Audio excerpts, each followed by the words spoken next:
My feeling is this. You know, I don't need you. You want to leave tomorrow. Leave. I know you didn't hear the other part of his question. I didn't say I didn't need you. I want you here. I spent months looking for someone to sit in that chair. Maybe a years. Right. You're the guy. That's your job. Right. But Howard, you didn't hear the other part of his question. He's also afraid if he leaves, he'll lose your friendship. No, you never lose my friendship. It's important to me. You do your thing. You do what's best for Artie. See, I think he's looking for not just for the answer of go do what you got to do. I think he's looking for your blessing, which is different. Blessing to do what? But it's different. I know you're not going to have my blessing because, quite frankly, if you asked my opinion, You want me here. no, it's not. I want you here. I can't believe that movie Right. is a better opportunity for you than to be here. F the movie. I'm talking about, like, obviously, my best roll of the dice in this business, like, looking the way I look. Why are you fixated on this? Let's say a big sitcom comes up. Right. Okay. Leave and go do it. Great opportunity. And I will try to do what I can, and I have to do what's best for this show. Right. You understand that? Of course I understand. Right. If you leave to go do a sitcom, that's it. I got to go find someone else. Of course. So you don't mind me sort of asking for a short-term commitment at satellite radio? I've already. I thought you were already past that. I'm not. Oh, you're not? I'm not. I heard you were. No, I'm not. It's not. Nothing is resolved. I heard it was resolved. All right. Well, that's not. I heard. Someone called me up and said Artie doesn't want a 5-year deal. Blah blah blah. I said it's okay with me.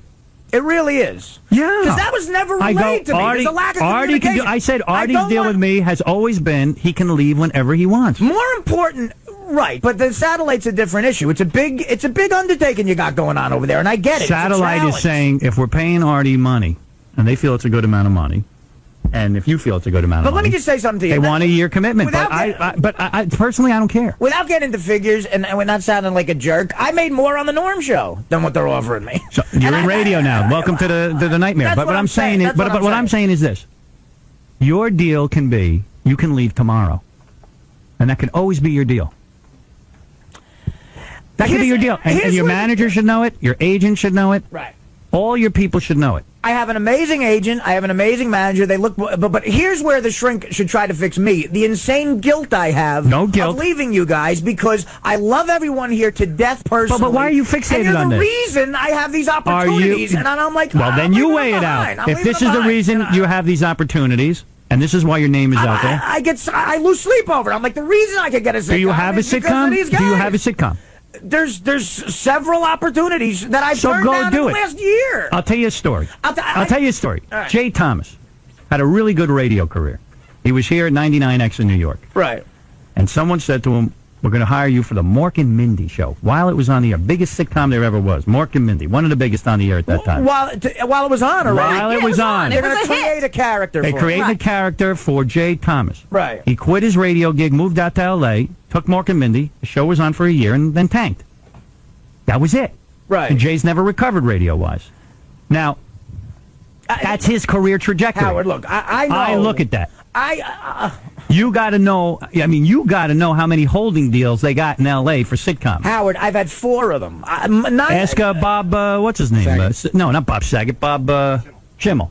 Hey, can I ask Artie a question? I've done a million projects in this business, Howard. 2 of them I've considered successful. This show and my DVD. You can call it Mad TV stayed on the air for 10 years, so maybe. But everything else is just marred with failure. I get it. Like, I know about failure. That's what show business is. Artie, but you can make a lot of money in failure. I get well, then go back to failing and make a lot of money. You know what? I got to say something here, Artie. Wait a minute. What do you want from me? Listen to me for a second. What is it you're asking me for? I'm willing to roll.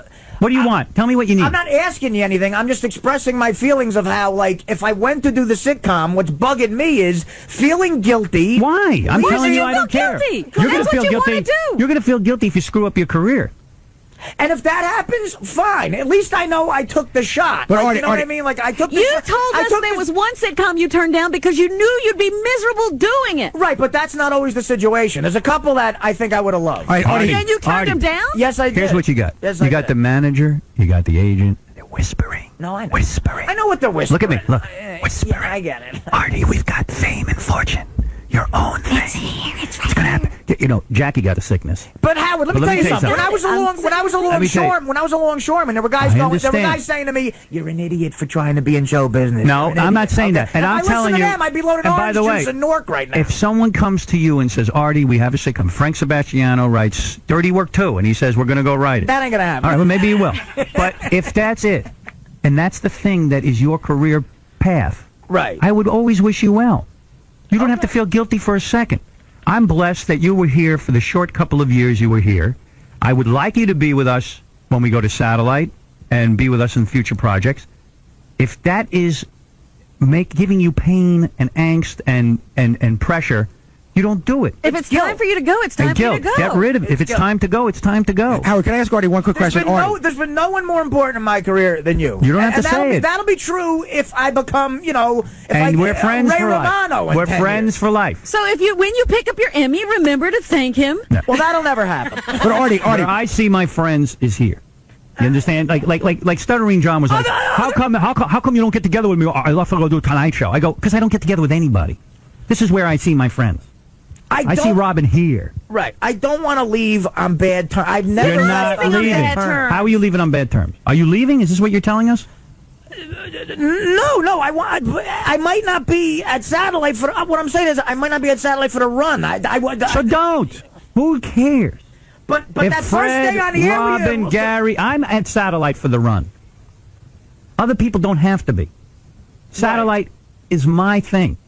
I am inviting everyone to the party. I know. If you want to come to the party, come to the party. And you let me come to the party for 4 years, and it's been amazing. If you don't want to come to the party, don't come to the party. Artie, we make the commitment ourselves. I decide how long I want to be here. I decide that I've been here this long. I know. I know. What are you talking? I mean, I could leave if I wanted to. Of course, I know that. I got to get to the pageant. One final question. I decided it was important to me. Artie, take away the money aspect of it. Right. And where do you think? And this isn't a jaded question. Where do you think you would find more enjoyment, doing this or doing a sitcom, or do you not know because you don't know what the sitcom is? Well, take the money out. He's saying he'd rather have the money. Yeah, he's saying I want big money payout. Sometimes you think about. Would someone just promise me they'll never come in here and say they went on a date with Stacey Lang? Please, it's killing me. It's killing my whole plan. I got a great bit lined up. There's nothing more fun than doing this show. I just know it brings you personal enjoyment, and sometimes something that gets you more money doesn't always bring you the same joy. Yeah, Steve, go ahead. Steve, you're on the air. Robin. Yes? You tell him Artie that he all his problems. You sound like a doctor. What's your problem? You're all over him. Leave the guy alone. She hasn't said a word. He's been talking for an hour. I haven't said anything. Yes, she is. No, she hasn't. You're fixated. You haven't been listening. Marianne, go ahead. Artie, let me compose myself. First of all, Artie, in everyday life, people have to make job decisions. And, that's like a cop-out. You're saying like you're being held back because you have to decide. And in life, you know what, Artie? People find a job they love and people to work with that they love. And you know what? They don't go to get the Ray Romano show. They stay there because they like it. Why can't you decide? It's not that complicated. Wade, you're on the air. Yeah, Howard, I've been a listener for 20 years. I just think you're the greatest thing ever in entertainment. But I can't listen when Artie's on. I turn the channel. And, just like you say, if you don't like it, turn the channel. But I know I can't pay for satellite knowing that he's going to be on, and I have a request. Well, it turns out he might not be there, so you could come with us. Let's say that he stays. I have a suggestion or a request. Have 3 out of the 5 days of the week or 2 out of the 5 of the days of the week Artie free days, because when he's not on the show, I tune in. I'm there for the whole 4 hours. He's the biggest mama's boy going. He hates women. His imitations of blacks, Southerners, and old people are all exactly the same. I haven't heard a funny thing he said yet. Well, there you go. Maybe this is great. Let's have Artie free days on satellite, because I can't see paying if he's on, because I don't listen when he's on. Sir, could you call every day? Anthony, you're on the air. I don't agree with that last caller. I think Artie needs to learn from his past and know that he's probably going to fail again. And he failed again. Oh, jeez. I remember when Artie came here, he kept talking to me about it. He was a loser, a failure. He's going to ruin this show because everything he touches gets ruined. And I felt that he's made a lot of progress. I think he feels good about himself. He's got a nice situation. I always thought this was a haven and a good job. But when it stops being that, you got to go. Yeah, don't get me wrong. Like, Artie's a great guy, and I love him in the show. But I think if he does this and he fails, he's just going to drink himself to death because he won't even have a job with you anymore. I'm not leaving here some big, acting like some big shot saying I'm definitely going to go do this. Of course I know I can maybe fail. you had enough of this. Of course I know Frank, go ahead. You're on the air. Yeah, Frank. All right, Frank Scott. We got to take a break. Look, Artie, I wish you luck with your decision. Don't bother me about it. You do what you have to do. I don't bother you about stuff. Don't ask me. You do what you have to do. You decide what to do. I'm not Big Daddy here. This is just a work opportunity that is provided to a few lucky people. You're right. That's it. Scott, you're on the air. Hey, I got to tell you, Howard, this is the most real radio that I've ever heard. I'm calling from Portland, Oregon. It's, you know, God knows what time it is right now. It woke me up from sleep. I've loved Artie on the show. I love all you guys. And, you know, it's career suicide to jump from a successful operation to do something. No, Artie has a plan, and Artie's saying... This might not be answering all of Artie's needs. Artie's a creative guy. He has things he needs to do in life, and that's okay with me. Look, if I don't want anyone to be here who is unhappy. If I do this and it fails, think of all the hours over at you could giggle about. No, we won't even go there, because be as soon as you leave, believe me, you'll be forgotten, and we'll never mention you again. I'm talking about 10 seconds of giggling. Hey, you know, we really should break, because Bob Saget's here now. Well, Bob Saget can go home now, because tell Bob he's going to have to wait. We're now, because of Artie's problems, we haven't even gotten to the hottest chick, biggest fan contest, which I'm dying to get to. We still have to pick go from 6 to 3 and then play the game. And I can't believe how Daddy or Dave is interrupting this segment so much. I'm just watching the psychosis. What do you think?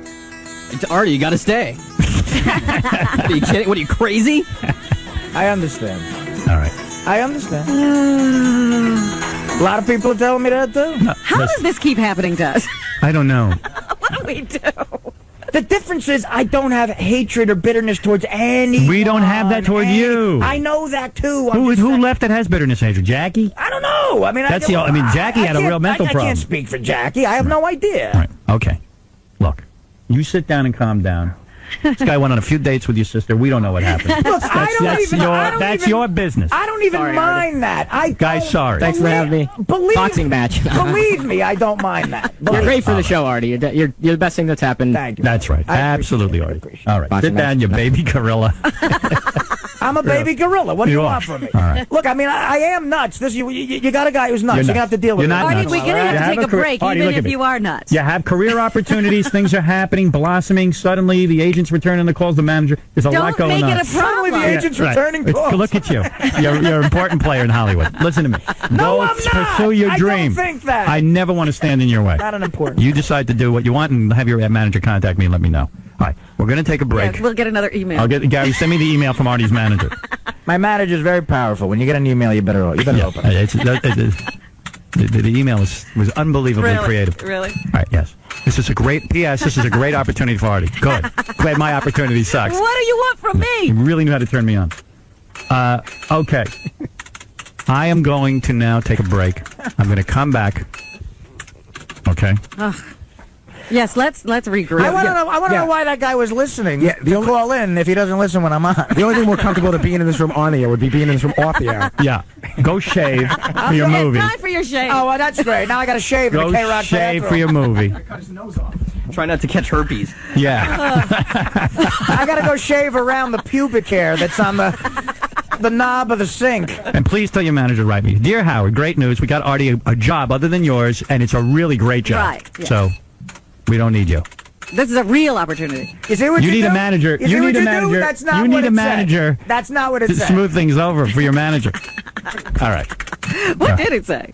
No, it just said this is a great opportunity for Artie. I go, It said there's a possibility that something may come up. It was sort of like a preliminary, like we want to let you guys in the loop. Yes, thank you. Right? I'll stand by and wait for the next communication. So you're in the loop. Now I'm in the loop. It's an exciting loop. It's an evil Yes, loop. Tom. Can we please take this break? Tom, I'm trying to work toward a break. I think you can hear that in my voice, okay? Okay? Artie went out, for those of you who missed this, and this will all be documented on you, but this is some of the highlights. Artie went out with these gay guys. He was very uptight, obviously. He's very homophobic, I think. I don't think that's true at all. Let's listen to the tape. And became quite uncomfortable. They took him out to spa. Artie became very agitated, felt bad about looking at his body. They gave him a clay bath. A mud wrap, and Artie had to take off his clothes, and Artie felt gross. It looked terrible. So then they took Artie out to lunch, and Artie started drinking Jack Daniels heavily. Pounding them Because of how he felt about himself. He got loaded. He was buzzed, and then they took him shopping, and he demanded more alcohol. He wanted a whole bottle of Jack Daniels. Here's a little clip of Artie begging Doug Goodstein to get him a bottle. Doug, what happened to the booze? I thought you wanted to have a good shot of this will make for a way better show. What do you ask me? What do you want? Jack Daniels. And ice, whatever. Glasses of ice. I want Jack Daniels. Carrot Top, what are you doing here? You know, Artie, you shouldn't be laughing at Nick Nolte. No, I was just about to say that I'm a younger version of him. Yeah. Jack Daniels. Whatever.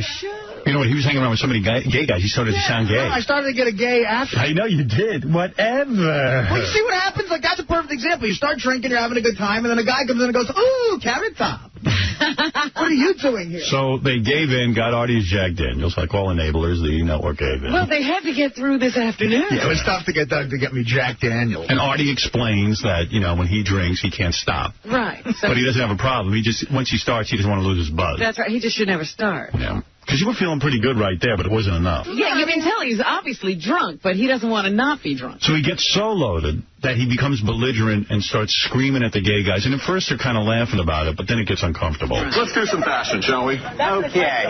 Speaking of gay guys, let's Okay. All right. Woo! Come over here. Let's try some stuff on. Which one of you gay guys wants to Which one doesn't? I got enough liquor in me to a gay guy. Oh, boy. None of these gay guys have the balls to me, and I guarantee it. You know what, Artie? I think you wanted those guys to do you. Well, you were really gaying it up. I think I sound the direct opposite of homophobic. Artie. Yeah, but I don't know. I sound but you're insulting them. Don't try to put a good face on this. Listen, if you watch this tape, they're having a great... If you call No, you want to know something seriously? What? Well, hold on, I'll tell you in a minute. Let's finish this little tape. All right, let's go. We'll see you in 10 minutes. Okay. 70's drunk. Yeah. We'll be right back. All right. How about queer-eye straight guy? Yeah, they don't have the balls for that, Bravo, do they? I'm an ugly straight guy, but they won't me. No. Some Ben Affleck looking. Who wants to a real guy? Right here. We're taking numbers. Who's next? I'll make a list. Okay. I'll put this on and any bag in here right now. Hey, you need some more Jack or something over here?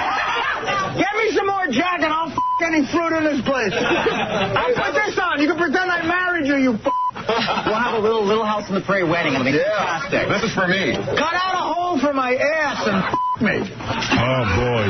There's a treat. Okay. So anyway, Artie's impression is they're having a good time with Oh, yes, he's funny as hell. The two gay dudes are pulling people aside going, look, we want out of this. We don't want to do it. I mean, that hurt. You're saying everything that I realize. Well, he knows it. But there's no excuse. Like, I think you totally promote all of the attitudes that Howard is against. Well, there it is. You know? There it is. You are so prejudiced and so disgusting, and it's one of the reasons why I stopped listening to the show. Oh. Wow. Because of Artie? Yeah. All right, Artie, you're fired. No, it's really just because, okay, look, I'm gay. I started listening to the show about 3 years ago because I hated, like, I just believed everything I always heard about you. So I didn't listen. I started to listen. I thought it was really funny, but I can't take Artie anymore. All right, well. I'm sorry to hear that. Artie, you've cost me a listener now. I'll go get drunk with you, man. Well, I will. Okay, yeah, I'll take you up on that. Come down here, and I'll go buy you some drinks, and we'll hang out. I guarantee. Artie's going to give himself the date rape drug, too, on the date. I am no homophobe. All right, well, let me put you on hold, sir, and we'll arrange for your date with Artie. Let's go get a drink. Cool. Andrew, let's get a drink. I'm being serious. Okay, no. All right, I put you on hold. Oh, no, I did. I put him on hold. I put him back on hold. If he's there, hold on, and we'll arrange for that date. Hey, now.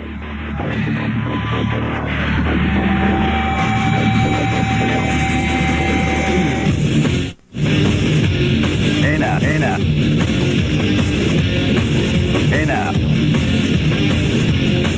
Hey now. Hey now. Hey now. What's happening? Hey now.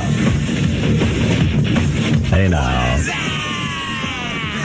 And good morning to you. It's Tuesday. And we have one more show to do.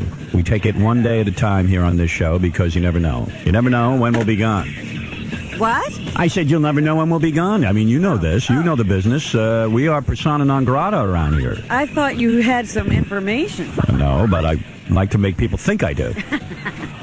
Here's startling news to start the show off. All right. Artie out again today. Oh, my. And not even sure why. What do you mean? All right, I'm going to play you the call. Oh, dear.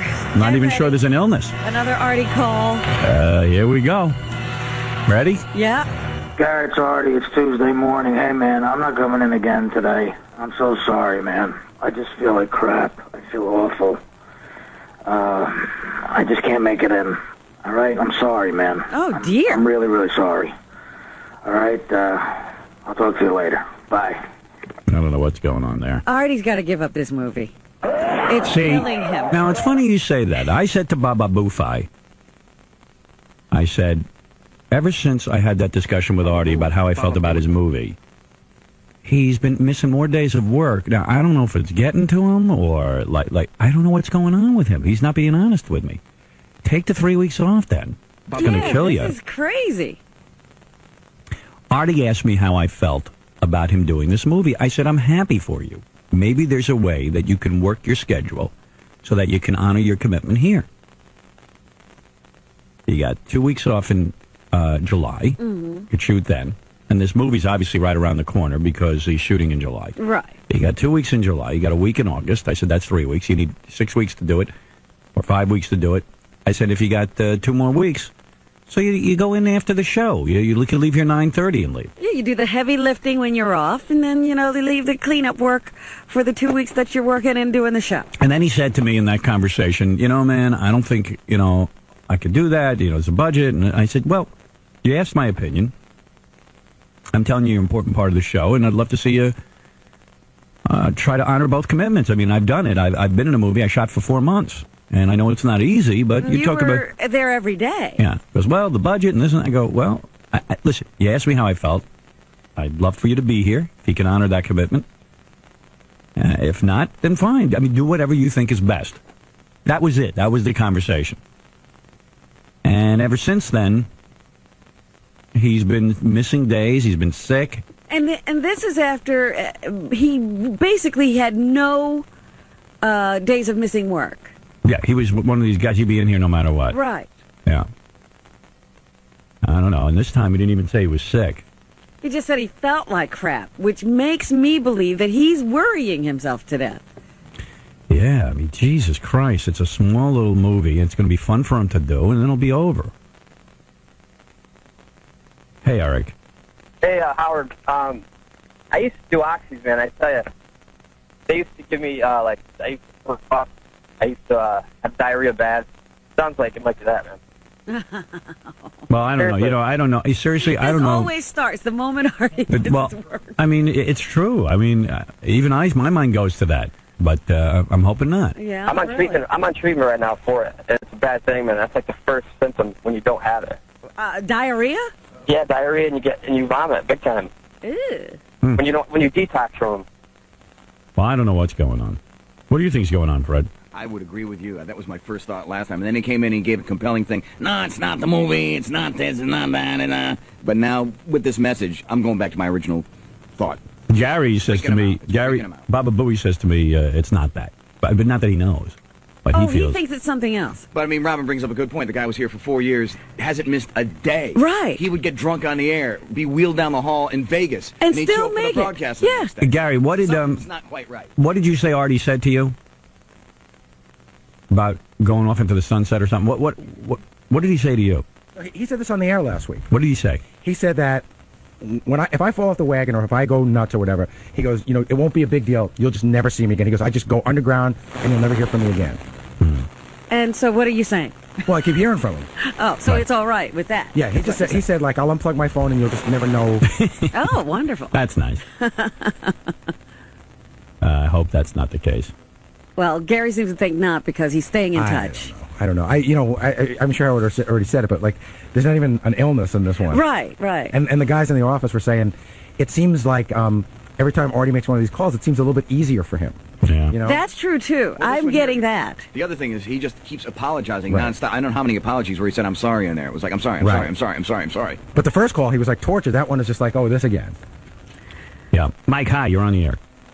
Hey, Howard, I remember when Artie first started, you told him he could take time off to do other projects and do the show. Yeah, and by the way, that still stands. I even said to him, Artie, you know, I never held you to any kind of schedule. If you have to go off and do some things, I understand. I said, but... And he has done that from time to time. Right, but I said, you know, you're talking about 3 weeks of time, and if you can, if you're shooting in New York, is there a way you can do both? That's all I said. I said, and if you need to go do the 3 weeks, then do it. But if you're asking my opinion, I think maybe you could work a schedule where you do both.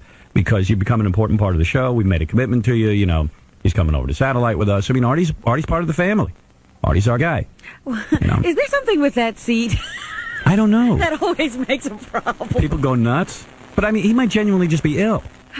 You know, sometimes But you get... again, I told you, a guy of his age who's this ill, it should be, you know, like terminal. Yeah. There's well, it no might be. such thing. He might be dying. I don't know. He's testing you. Well, it's not even a test. I tell you what, if he's testing me, then I flunked the test. Because, listen, Robin and I can sit here with Fred and Benji and Gary and all the gang and do the show. I just like having Artie here. He's part of the sound of the show. We love him. We love him. And I said that to him that day. I said, Artie, the reason I want you here is because I love you. I think you're great on the show. I think you've really had an impact. I think people love hearing you. Absolutely. I love hearing his stories after a weekend of travel. It's great. But he's I do also... remember the conversation because it had to do with Jackie, what the shenanigans Jackie was pulling, and then Artie came on board, and, you know, you told him. I'll tell you one thing with Jackie, and I think Jackie would be the first to admit this, because I've heard from Jackie periodically, sporadically. And I think he would turn to you now and say, I don't know what the hell I was doing. Right. You know, and I think that Artie also has been taking his weekends and going and traveling and doing all these live shows, which he hates doing. Which he said he was going to cut down on, and I haven't seen any reduction. Because he wants the money. And that's fair, but then don't miss your gig. Well, that's the whole point. He said he hated it, and he was going to cut back. But I haven't seen any cutback at all. No. I'm just hearing a dialogue here I don't like because I hate to lose Artie. He's a big part of the show. We really enjoy him. I love Artie. You know, I really do. And I actually but we love don't him. want to kill Artie. Yeah, and I love him personally. I mean, he's just a great guy to work with and hang with. And, you know, I try to also protect Artie in a way. Like, sometimes you know me, I like to beat up on everyone for fun.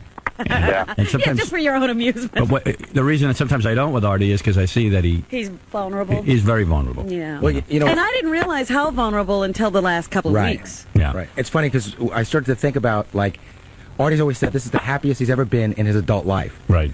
But I started to, like, when you hear Artie's week and Artie's schedule and everything, you realize the areas where he finds happiness sort of don't exist. You know, when he goes on the road on the weekends, he doesn't seem happy. Right. He seems very quiet here.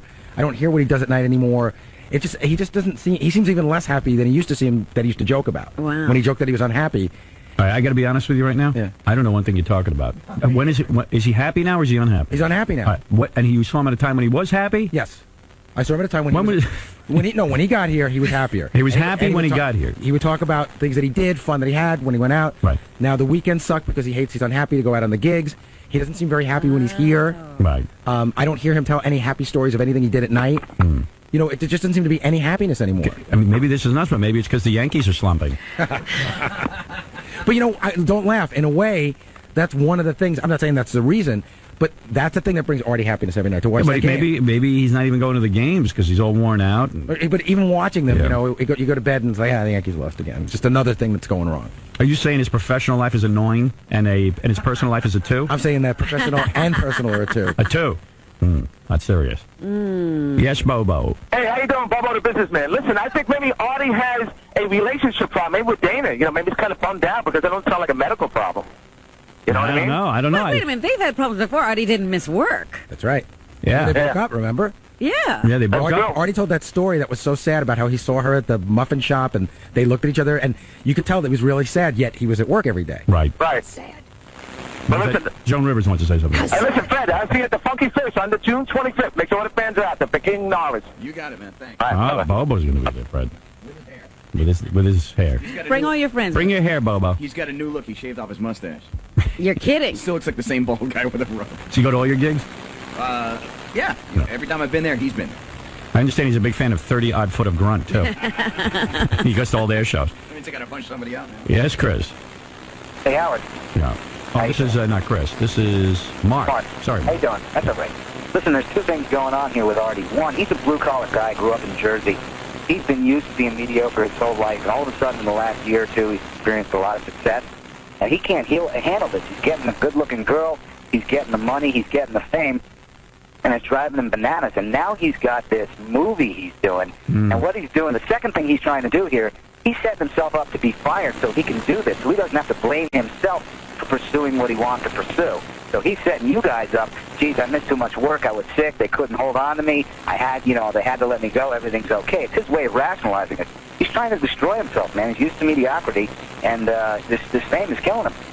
Well, that's kind of where my theory is at, that there's a lot of pressure here for some reason. I mean, it doesn't seem like a lot of pressure to us, but it might be a lot of pressure to him. What if he's a blue-collar guy. He's used to that kind of lifestyle. And I'm a blue-collar guy, too, honestly. I mean, seriously, I mean... Who's not blue here? Yeah, we're all blue. We're about as blue as it gets. Now, you've had 20 years to get used to it. This has hit him overnight almost, and, you know, it's brought him from stand-up comic drinking on a stage with nobody, you know, coming or, you know, shows half filled to being sold out. But come on, Artie's had his share of success. He did Mad TV for 2 seasons, although he did self-destruct there. And he did. Not a good example. He was on the Norm Show, and he's done some film work. I mean, it's not like the guy, you know, was some loser. Right. No, not at all. But it's like you said. There's been moments of success, and then come back, and moments of success and coming back, and now he's got a whole bunch of things going for him, and it's I think it's overwhelming him to the point where it's killing him inside. Yeah. All right. Well, I don't know. We can theorize all day. Yeah. Just a theory. All right, I'm with you. I hear what you're saying. Bobby, go ahead. Yeah, Howard. Yeah. It's basically what the guy's saying, the last caller. Artie's trying to quit. You know, he's a nice guy, and he knows you guys are nice people, and I don't think so. He don't know how to tell you. I'm telling you, he's the type of guy. Just quit. He doesn't have to try. No, he feels bad. All he's got to do He's is a good-hearted guy. He feels bad. all he'd have to do is say to me, "Hey, Howard, it's not for me anymore. I Yeah, want but to go off and do you've something." been so good to him, he don't know how to tell you guys. I'm telling you.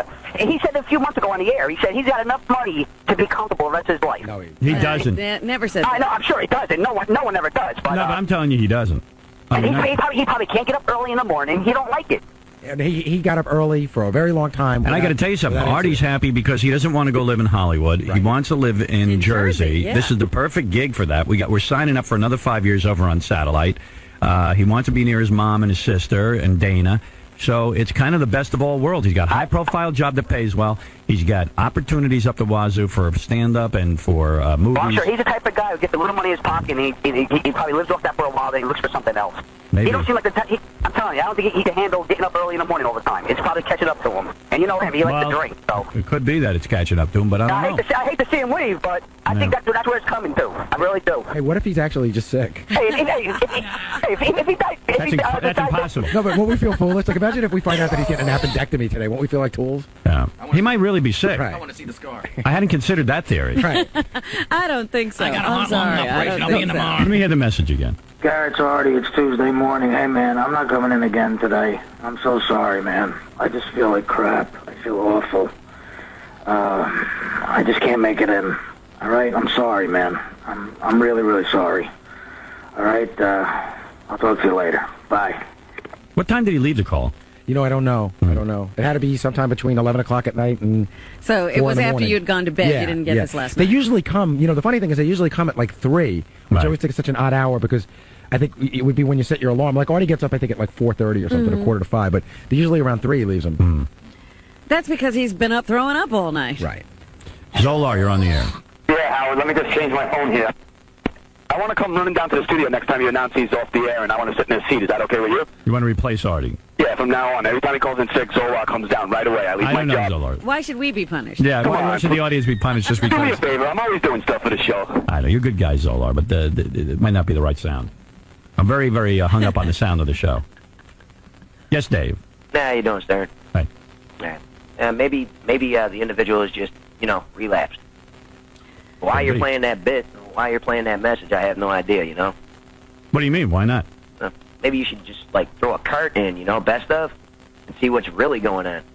Where you go through with what you're going through, I don't know what you're saying. Dave, I'm not following you at all. If you could be a little more The direct. individual just fell off the reservation, Maybe he truly relapsed. You shouldn't be speaking of it I on don't the know. air. I mean, what do I know? The guy's on the show. How can I not speak about it on the air? Just Yeah, say, that's what you need to find out, though. You shouldn't be broadcasting this to millions of people. The individual's called up like how many times now? Artie's 3 part of the times? show. How can we not recognize that he's not here? What's the matter with you? Well, there's nothing wrong with me. I'm just trying to be helpful. That's all. Are you? Why are you busting my chops? Are you right? saying that we could talk about that Artie's gone, but we shouldn't be speculating on what's wrong with him until we know? Oh, no, you can do that. I mean, you can do that, but it'd be better if you would just throw a card in and just try to find out what's truly going on before you. Well, we can't find out what's turn it going into on. a How am I supposed to find out what's going on? He's the hardest guy to get a hold of. We can't even get a hold of the guy. I'll go call him right now. All right, go call the guy. Maybe he will satisfy Dave. All right, there Dave, you go. We're going to go find out. All right, that's it, Stern. All right, I enjoy your show. Have a nice day, one and all. Thank you, Dave. All right. All right. Dave, a little testy. Yeah. Put in a cart and go find out what's Cart? going on. Yeah, I think you should take some time off the air to go find Artie. By the way, at the new place, no carts. We're only going to have everything on Everything computer. digital? Everything's on computer. Then put on the computer and go find out what's going on with Artie. Cabby. I have a theory, because I'm in recovery, and Artie's a guy who went to rehab for addiction. I believe it was cocaine, and all addictions are tied together. And here's the guy who goes to rehab for cocaine addiction. He gets out, he continues to drink, he continues to gamble, and at one point or some point, those drugs just don't do it for you anymore. Those fixes might not get it for you. And I can hear it in his voice. There's something going on, and it's bigger than just being sick or fear of fame or whatever the hell it may be. Well, maybe I think Artie needs some help. I think Artie might need an intervention, and I'm being very serious. Maybe, Cabby, you're jumping to conclusions. Yeah, because Cabby's every Cabby conclusion is that everybody's falling off the wagon. Yeah. No, I'm not saying that. I'm not saying that. But dude, Cabby come on. has fallen off that wagon many times. 3 or 4 times since I know him. Who, me? Yeah. Once, actually. Doesn't mean No, Artie's. not once. Doesn't mean Artie's out of control. No, I'm not saying he is, but dude, you can't. Listen, for 80 plus years, people have tried to just quit one thing and still continue other things, and guess what? It doesn't work. It's been proven just by people relapsing that it doesn't work, man. I mean, I feel for the guy. I told the guy if he needs help or he wants to talk, call me, and he doesn't obviously want that. And maybe there's some mental issues too, because part of addiction. Hey, wait a second. Aren't you supposed to be in jail? What are you still doing around? I don't understand something. He got 2 months. Hasn't it been determined that you are a public enemy #1? Yeah. I mean, New York's most dangerous, most wanted. When are you going into jail? I spoke with Dominic yesterday, and everything's on for the 29th, as far as we know right now, of July. The 29th of July. Yeah. Well, I'm sorry to see you go. Well, my worries are more about my dog, which Gary. I'm bringing Milton by actually tomorrow. You guys can meet him. Good. I want to meet him. Yeah, and all right, and come in my tomorrow. dog. My dog is my biggest worry, and second worry is what do I do when I get out, like for employment. I would not worry about anything if I were you. You just go in and do what you got to do first. Well, no, I mean, hey, listen, I understand that, but my career is going to be put on hold for 8 months. The way Dominic said it yesterday, I could be out in 8.5 months. Now, what that means, I don't know, but he knows a lot more about it than I do. You know what? I wouldn't worry about a thing. Knowing you probably won't ever get out of jail. You'll probably be in so much trouble in there that you'll be alive. No, that's not my plan. My plan is to go in there and lay low, and I'm going to try to write a book. I actually started my book already. Yeah, What but is the the, warden has another idea. What is the name of that book? I really haven't narrowed it down to one name. I got a lot of ideas floating around. But Hey, the jail you're going to? Yes. The warden is a big football fan, and you could start a football team. There's going to be a football game between you and the guards, and the warden is going to ask you to throw it. Yeah. Did you see how horrible that? Did you see it? Yeah, I saw it. It's so bad. The original was so much better. Yeah. It always Hey, is. Cabby, I got to go. Howard. Later, brother. I love you, man. Love you too. Thanks. Just want to say, so we called Artie. It goes straight to machine. Oh, I see. All right. Well, then we'll have to continue speculating. Sorry, Dave. Speculation will continue. If I were Artie, right, just knowing all this, I would actually, as sick as I was, I would sit next to my radio right now to squash all of it. No, if he's truly sick, which I believe he is, then he needs to get his sleep and rest and not be involved in the show. But what could he was fine yesterday. Fine.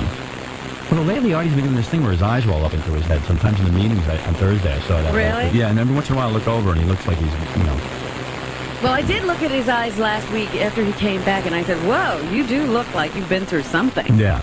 Yeah, he did. Because every time I look at him, his eyes would go like, can you see this? Like, Whoa! Yeah.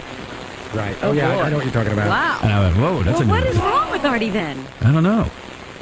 I mean, if he's got an illness, what is it? Whoa. He went to the doctor. He didn't come back with a report. You can share that with us. Right, he said didn't he say he went to the doctor and it was some sort of virus? Really? I don't know. I know he said he was going to the doctor on one of the tapes. I don't know if he ever got a report of what the doctor said. Yeah, Mike. Yeah, Howard, I forget the guy's name, but I kind of agree with him. He said that he's too stressed out. You know, it's almost like a Kurt Cobain thing where you work so hard for something for so long and you finally achieve it, and it's just too much to handle. Right. You know, I mean... that might be, because ever since I've had this conversation with him about the movie, he's gone off the deep end. Well, also, I think that, you know, when we were talking about the Chappelle stuff, he seemed to relate. Howard, I gotta go. I love you. I kind of find all this funny, because maybe I'm just a strong person, but I just handle so many things in my life. Right. If he had your life, he'd have already cycled, you know, he'd have whirled out of control long ago. Yeah, I mean, I just juggle so many things going on at once that I just wonder, it's hard for me to relate to this, but I'm going to try and put myself... See, I know that I couldn't do all those things, and I've never attempted those things. You know, like I couldn't have a family or any of that crap. They'd be neglected. Right. Yeah, I had it all going on, and I still do. I know. You can't get out of it once you start it. Yeah. So my choice could be to go into a mental institution and, you know, let go of my sense of reality, or just keep this going. Yeah. You know. So I don't even understand the option of laying down. But, you know, the guy could just be sick. You know, come on. But even, you know, all illness is stress-related. King of all blacks, you're on the air. Well, that's true. King of all blacks. Hey, Howard, I just think Artie's just tired. Like, you know what I mean? He hangs out and gets drunk and everything, and his body's just tired. You know what's really interesting about this discussion? I don't think he's on coke or nothing like that. A couple of people who have called in all reflect their own personalities and their diagnosis. Cabby is sure the guy needs an intervention, because Cabby needs that. Yeah. King of all blacks is one of those guys who he's a real bright guy, but took an easy kind of way out of, you know, the job. Yeah, no stress. No stress, and he gets tired easily. I get up. It's just interesting that everybody's coming at this from their own sort of lifestyle and their own issues. Get out of here. I get up, I go to bed about 10 o'clock. I get up at 4 in the morning. But you know, man. You know, and I never call out sick. No. What we're saying here is a great potential untapped. Right. See, what the problem is you could have done a lot more with your life than be a street sweeper. Although, and I'm not putting it down. I mean, you do a good job, and you're a good guy, and you make a nice living. Yeah, I retired. Right, and you got a game plan for life, and you're a together guy. But I know you're like, hey man, I'm not gonna do anything that's too taxing. I need all my free time. You know, you're gonna make sure you get all your rest. Do you really think I'm like that? Yeah. Yeah. Oh yeah. Are you calling me lazy as No, I'm not. Not at all. You do your job. You do your job. But you decided to take a job that would be... You No hardly stress. think about it. Right. You don't have to... You're not stressed out. It's like when I used to work in a kitchen. It was my favorite time of life. It was the hardest physical work I've ever done. But it was the best job I ever had because I didn't have to worry about a thing. I'd go in, I'd wash dishes, serve food, and When you took off that apron, it was over. It was over. Then I'd go out, I'd smoke weed, do mescaline, drink, and wake up the next morning and do it again. I know what you're saying. It's really like being a robot. Like when I get off work today, I really don't have to think about tomorrow because it's just the same procedure. Yeah, I mean, you're gonna drive a truck. I mean, you know, that's it. Yeah. All right, I got to go. Hey, listen, we got to take a break. Enough Artie conversation. I hope Artie's okay wherever he is. Yeah. It seems like there's some sort of anxiety going on there. Anxious about something. And I mean, he's never gone and taken your advice to go talk to somebody. Because this is a time he could use that. I hooked him up with someone, and I think it took him months to go. I think he went one time, and then he split. Which, I think, maybe I'm talking out of school here. I don't know. But he could really use that right now, because he can't figure this out. And, again, he could just be sick. I'm telling you, he needs a release of a valve that would let out some of the pressure. If he comes in tomorrow, I'll help him. All right. I'll release some pressure for him. I'll have Fred. Fred sometimes releases my pressure, and I'm having to do it for You know where Artie. that valve is. Yeah. Thank you for that. That's what a buddy. Clay, I'm back here on Howard TV promoting my new show on VH1 called 𝗏𝗏, Undisputed. Like there was ever a doubt. Nothing but nothing right, Donnie. Nothing but nothing right. Andrew Dice Clay is here to celebrate the fact that he has a brand new TV show on VH1. Fred saw it and says he loves it. I love it. I'm going to be watching it. Hey, Congratulations, you got a TV show. Now, when does it start airing? Sunday night? Starts airing Sunday night. How do I make this thing a little... I can't wait. Oh, that's good. But yeah, so it'll be every Sunday night on VH1. Yeah, Dice Undisputed. This is a big break for you, right? It's amazing. It really is amazing, and the publicity behind it's been amazing. I see a lot of talk about commercials, this kind of thing. And Fred said he's very excited about it. Fred, how did you see the... And he wasn't excited about nothing. They sent a link to it, and they said it was just clips. I ended up watching the whole goddamn thing. I was so enthralled by it. I loved it. Yeah, because there's like I actually consider it. You know what it is? It's more than just the bullshit. You know, like when these reality shows. I think a lot of times it's just actors. It's a real story. It's a real story, and he's got something at stake here. What is the story that you're trying for? You don't like the word comeback. Like when I call it coming out of retirement. And the only reason I say that, I mean, I never stopped working. You know, I did gigs. Right. But you know, like back to when we got back together, I talked about the breakup of me and my wife. Right. And what was more important to me back then was staying in L.A. and bringing up my boys and taking care of them. Are the boys on the show? And you want to know something? Yeah. My wife, actually, I was so impressed with what I showed my wife, and she says his sons are like the most normal kids you could ever imagine. I don't believe that. Well, no, they are. They're the best boys. They're good kids. They are. Yeah, How do you know? I met them. Yeah, but they're on good behavior around you. But let me just say... you can tell. I mean, you can Dice is tell. a good dad. I'm not even going to get to talk Dice is to you. a I'm good waiting dad? to come in, and I don't get to say nothing. You get to talk all day, every day. Go ahead, you're right. I flew. I risked my life for this show. What the fuck is going on here now? Go ahead, but Fred was complimenting. No, and I appreciate it, but I actually consider it maybe one of the first real reality shows because it's a real story. And, you know, it's real goals involved, career-wise, and also the family is real. There's no making up stuff. Right. I saw a clip where you have written a book, and you meet with every book publisher, and they turn you down. That was great. Well, but it's true. This is what happens. You meet with the publishers. They read the manuscript. Whatever we send them, the chapters, and they want it. Then they take it to their boss. They want to make a deal, and the boss gets afraid. Right. That's what goes with the whole Dice thing. So we see your career, we see your home and not life. everything is so great. It's hard, you know what I mean? It's hard to be Dice, I guess. Now, when you're with your kids... It is, Rob. You know what I mean? I feel bad for you. Don't feel bad for me. I don't feel bad for me. Do you discipline your kids at all? Do you have to really come down as a father? Well, if I have to, yeah. I mean, I can't picture you being a disciplinarian. No, I'm a lot different at home, believe me. What do you mean? That's why... What do you have they to know the difference, let's say, between, you know, who I am as a father and who I am as Did you ever spank your kids? No, I don't hit my Never kids. had to hit your kids. No. Did you ever have to yell at them? Yeah. What did they do wrong that you yelled at them? Can you think of an example? Well, you know, I'm very, I'm all over them, like about the internet stuff, like since they're, you know, because I know the predators that go on the internet. So what do? You and monitor? they know more. Yeah, I monitor it, and you know, I just make sure, you know, I'm constantly on them about alcohol and drugs, and you know. How do you this is good advice. How do you say to your kids, don't do alcohol and drugs? Well, they've seen enough examples of people that come and go because of alcohol and drugs. And you never had a real problem with that kind of stuff, did you? No. Right, but what about, do you teach your kids the appropriate way to do phony phone calls? Well, they've made calls. I don't care about, you know, I made calls. We made calls. Me and Howard made calls. But isn't that in a way you're teaching your children to be insensitive to others? You know what? I'd rather them make phony phone calls than sit on the internet like zombies and type shit in. Now, what about language? I mean? Do you curtail their language at all? I don't curse that much at home. I mean, if I'm really mad, I will. I got an explosive temper. As a matter of fact, I just fuck.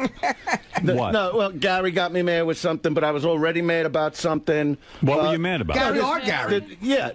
This fucking guy, Jeff Welk from Entertainment Weekly. Yeah. That he wrote like a little bad thing, right? This fucking cocksucker. He wanted to call in. No, but fuck him because why? You should talk to him. If this guy had the guts to interview me and then wrote what he wrote, why don't you tell him that's that? one thing. I can get him on the that's phone. what these guys do. They're fucking bullies. Right. And they love that they could just write what they want and be hidden. But he wrote like you wear leather gloves. No, leather gloves. I'm too heavy. This kind of. But the thing about that on the show itself, right? You know, I do film myself. Like when I was getting ready for the show with Artie, you know, I'm laying on the bed. I film myself with this little camera, and I go, I'm just too fucking fat. I can't concentrate. I can't focus. Too many things are going bad. I want you to talk to the guy from Entertainment Weekly and tell him what you feel. No, it's not even. Maybe maybe in a little while. All right. I don't. You know what I mean? But fuck him. Go head to head with him. Fuck him. But let's hear what he has to say. But that's Fred the beauty says of it's great. You know, this fucking guy whose head is made out of fucking cock snot. That fucking prick cocksucker. I don't like when people fucking do that. I like when you take on your That's why when I critics. went on Billy O'Reilly's show yesterday. Wait, is that O'Reilly? Bill O'Reilly, yeah. The Factor guy? Yeah. He's talking to me about, that like Leno and Letterman make fun of Britney. Is that okay? I go, who gives a fuck what they say? These are guys that would make not fun, they put me down for the kind of material I do, and then they don't even write anything. No. Fucking Leno. You know what? They take what their writers give them. They're not even organic comics, and they just say it because right now, Britney's falling apart. Well, you know what? I dig Britney. I don't give a fuck. She needs some help. All right, give her the help she needs. Don't fucking just kick someone when they're down. But that's what these fucking cocksuckers do. Leno at some point wrote his own material, but I guess he stopped. Leno's a fucking asshole that's got a head like a boulder, this asshole. He's got nothing to think about. Oh, I bought a new car, a 1948 Dodge. Who gives a fuck what you do? Cars. What do you think, you're an important fucking person? What did he ever fucking do? Right. He opened his mouth when we started together years ago, me and you, when I started coming on your show. Yeah. And then I run into him at the Improv, just like this Welk would fucking do. And he's going, Dice, like he's apologizing. He goes, whoever knew either of us would get this far? I go, I knew where I was going. Maybe you didn't know. It's hard enough getting out of bed with that chandelier-sized fucking head. He looks down and hits himself in the balls with his fucking chin. This ugly fuck wants to open his fucking mouth about me. Well, you're absolutely And I'm not even kidding. So a guy like this Welk, why don't you watch the fucking series first? I'll come down on myself if I'm doing the wrong thing. You know you're going to get some bad reviews, and you're going to get good reviews. No, but I don't care. I don't even read this shit. It's not about it. If Fred likes it, that's the first time I ever heard him say anything positive about it. And then, especially a reality show. But you got engaged, right? I did. Yeah, congratulations. What you just did to yourself. what is it? You got married. Yeah, and now I'm still going through hell. My fucking fiance, Eleanor's going like this. She's in the show. You're engaged. Fiance. Yeah, but it's never going to trust me on this. You're not getting married. You get engaged because you go, I bought her everything already. I got to get a ring. So what am I going to get this for? Buy her fucking ring. That buys another 10 years. Come home and fuck her eyeballs out. You know what I mean? You will not marry Eleanor? No, but this is what happens. She got mad at me when I was coming in here. She goes, well, I'm on the show, too. I want to meet Howard. I go, what do you think? He's going to like you? She's from South Philly. She's a fucking animal, right? I got to take... Was she a wrestler? I got to get on the plane. I got to be like with Lee. I got to be with guys. Happy face, So I don't need you hanging on me and sitting there fawning over fucking Howard. You want to fuck him? It sounds like the relationship's already a disaster. No, I had a huge fight with her before. Do you like her? We have certain things we like to do together. Right. I think it's a disaster. Where's Gary? Because I told Gary, I said, get her on the phone. Get her on the phone. Get the guy on the phone and give you the bad review. I want to talk to her because she wanted to aggravate. See, this is what a woman should never do. I would have liked to have seen her. I want to see a hot piece of ass. But you know what? Is she hot? She is hot. What does she look like?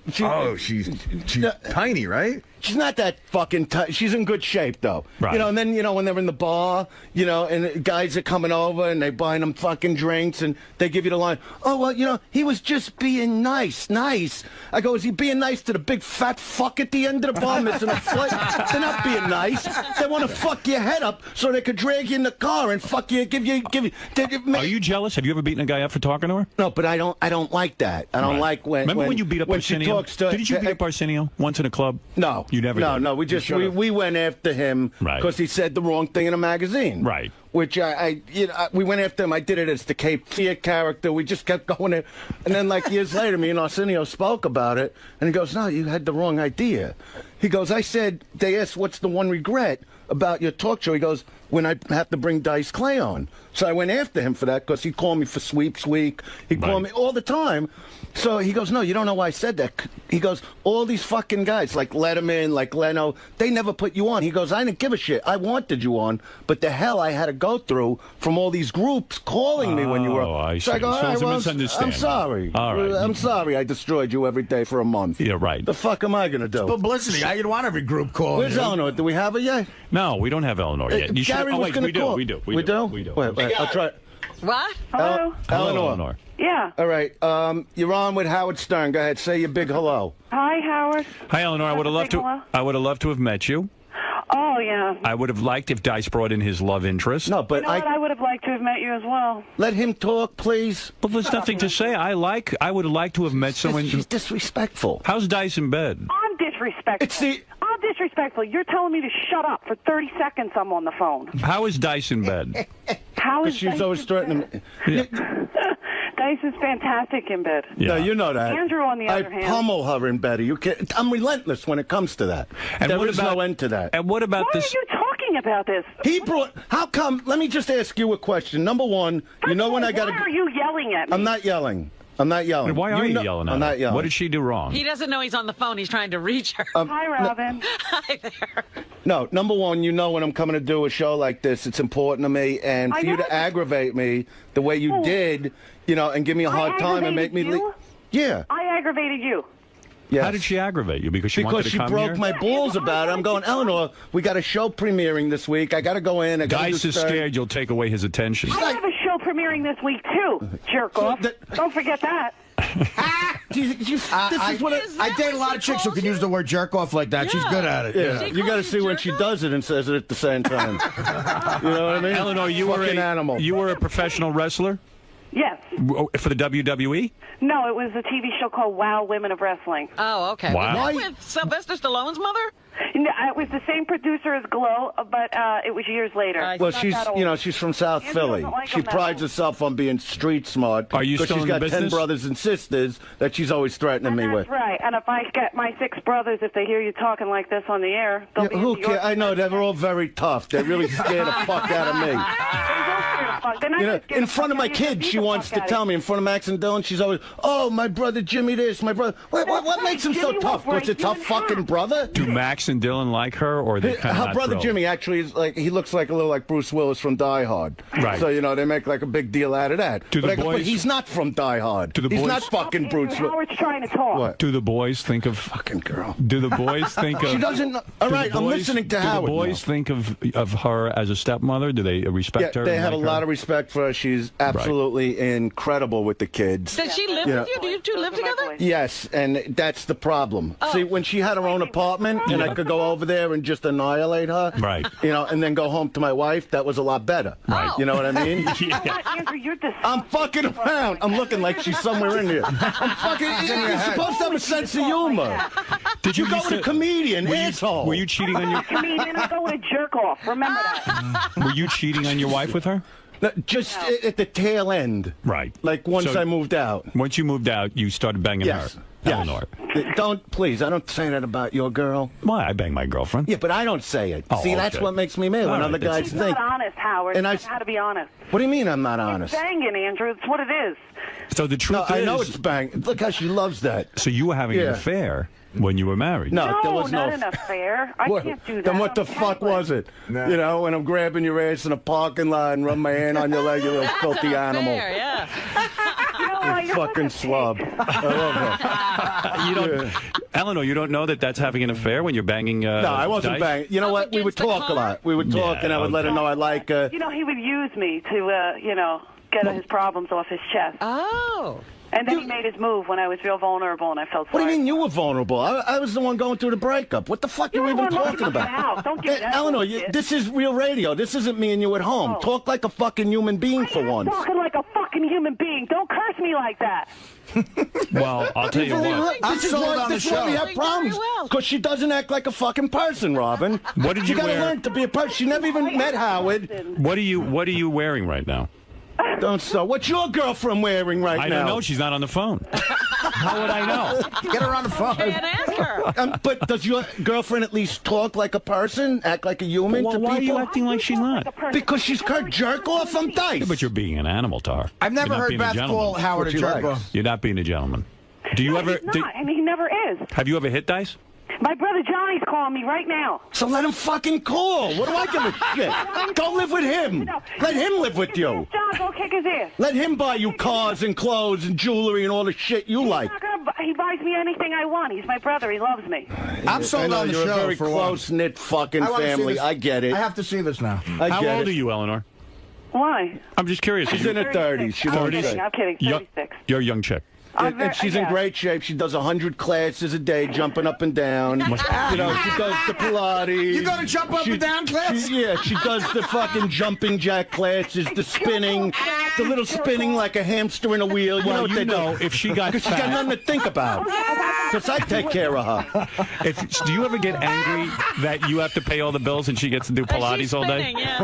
No, but you know, the one thing she did learn, you know, she didn't know much when I first took her under my wing. Like, she didn't know how to cook or anything. Right. You know what I mean? Which was a gigantic fucking fight that I actually said, hey. Right, because when you move in with Fred Flintstone, you got to know how to do that shit. Oh, my God. No, how come your mother knows how to cook? Every time we go to a mother's, it's like a turkey or a prime tip roast. She had to learn how to cook. Well, what is going on here, though? It sounds like you two hate each other. No, we don't hate each other. Believe me. You know what it is? She'll have 4 more holes where her asshole was when I get home. You know what I mean? She knows I'm a good Johnny's got to like hearing that. Eleanor, I'm only kidding around. Don't take it. On his way to kick your ass. I'm kidding around. You know I love you. Come on. What are you doing here? Andrew, here's the thing, Howard. We don't hate each other. He just tells me he likes to argue because he's from Brooklyn. I am from Brooklyn. I'm from South Eleanor, do you resent that you spend so much time getting into shape and Dice has, you know, I'm not going to say he's let himself go, but he's gotten, you put on some weight. What's wrong with me? What You the got a fuck belly. should I be? You got a belly. I'm 49 fucking years old. What the fuck should I be? I bet you should be losing some weight. If you weren't 6'5", you'd be a very heavy person. No, but you're tall, so you could hide it. Eleanor, do you ever think... Do you think he's sexy? Who? Dice, of course he's sexy. I am fucking sexy. Very sexy. Eleanor, Everyone knows that. Am I naked? You know you dig me. Come on. Oh, my God, yeah. She really does. Really? She goes fucking crazy. I can't keep her off me. He is solid. See, you're saying it. How many, and how many times a day does he make love to you? Well, my mother might be listening. I can't say that. But you guys, what do you think? Your mother don't know what I do to you? Andrew, shut up. Yeah, don't say anything offensive now. She knows we're very much in love, you know. But the point is, she doesn't know when to shut her mouth. Right. You know what I mean? When I'm like even now, none of them do. Well, Eleanor, what do you think? They all think? ruin it. Eleanor, they do. They all ruin it. Eleanor, what do you think of the fact that Dice says you're his fiance, but he'll never marry you? Doing this. Well, He said that? yeah, he said that it's just the kind of thing where he gave you a ring to shut you the fuck up. Oh, No, I didn't say that. You did. What do you got to use No, come on. profanity? All right, you said to shut her up. No. You know I really care about you, right? When's So the the ring wedding, says, trying to know. the ring says you're with me, like in Donnie Brasco, right? When are you going to set a date? Nothing but nothing, right, Donnie? Eleanor, do you Nothing want to but get nothing married to right. Dice? Of course I want to get married to Dice. When will you get married? Well, I don't have time right now. It's slow. You know what? I told her when we got engaged, I said, look, if I ever come to you and say now's the time, let's just go do it, because I'm very he busy. wants to just run to Her fucking sister-in-law starts sending her... Shut up a minute! I want a fucking real wedding. I don't want to go to some hole in the wall. Yeah, and she's talking about 300-400 people that I never... What am I, on... I'm going to sit there for people to come over? I would never do I that. like you... I'm not doing it. I don't blame you. Now, when you get married, you'll do, like, probably a little private ceremony. Right. Maybe Artie will be there. No, not even. We're going to just do our own thing. I don't want to go. Yeah, we're going to do our own thing, and then maybe have... You're not with that girl again, are you? No, you never got that? All right. she wouldn't stick with him through the It's whole so She great. fucking once hit the fucking road. I want to go. Yeah, Robin wants to go. but she wants me to go to Philly, set it up. Like, what do I look like? Some kind You've of done that asshole? already. He already has been married once. No offense. that Eleanor. was Twice. my fault. Twice? Yeah. When did that happen? I married Dollface years ago when I was He's been married 25. twice. He marries like it's going out of style. I didn't know that. Yeah. Did you have 2 big weddings? That was her name. Wait, well, no, but isn't that... No, when I was who's the 20, mother of your I think I was kids? 25. I got married to I her didn't know for a that. minute. I didn't know that. Because it was quick. Yeah. Yeah, I went with her for like 4 years. We got married. By accident, I think she fucked another guy or something. So I thought, so I said, well, this is the time to get. The day I heard about it, I went and filed divorce. 350, 𝗬𝗏. Is that inconceivable to you that a woman would cheat on you? I mean, that must have. Well, you know really what? hurt. When they tell you, you know, that they're loyal to their boyfriends, you know, that's what I expect. Right. You know, but I was also 25. Right. You know, and I was fucking everybody. I didn't, you know, what do I care? So then that relationship. I need to do that. That's when I think. Then you divorced the second wife. No, really, I get it like a steady pump going. You know what I do when I take the steady pump? like a second hand on a clock. Like I get a thing going, and I could like strategize. Eleanor, is it exhausting being engaged to 𝗧𝗵𝗲? I mean, he's a very talkative guy. He's very controlling. Yes, he's very high maintenance. Yeah, go ahead. Tell him I'm a control freak. Go ahead. You are. Yeah, and what's wrong with that? I like you that. Think it's okay if you out yourself? You are a control freak. What's that? You're also a paranoid schizophrenic. Am I allowed to say that? Oh. A paranoid. Is he on medication? No, he's not on medication, but he should be. What? You have this hatred for me, and you think I'm going to marry you?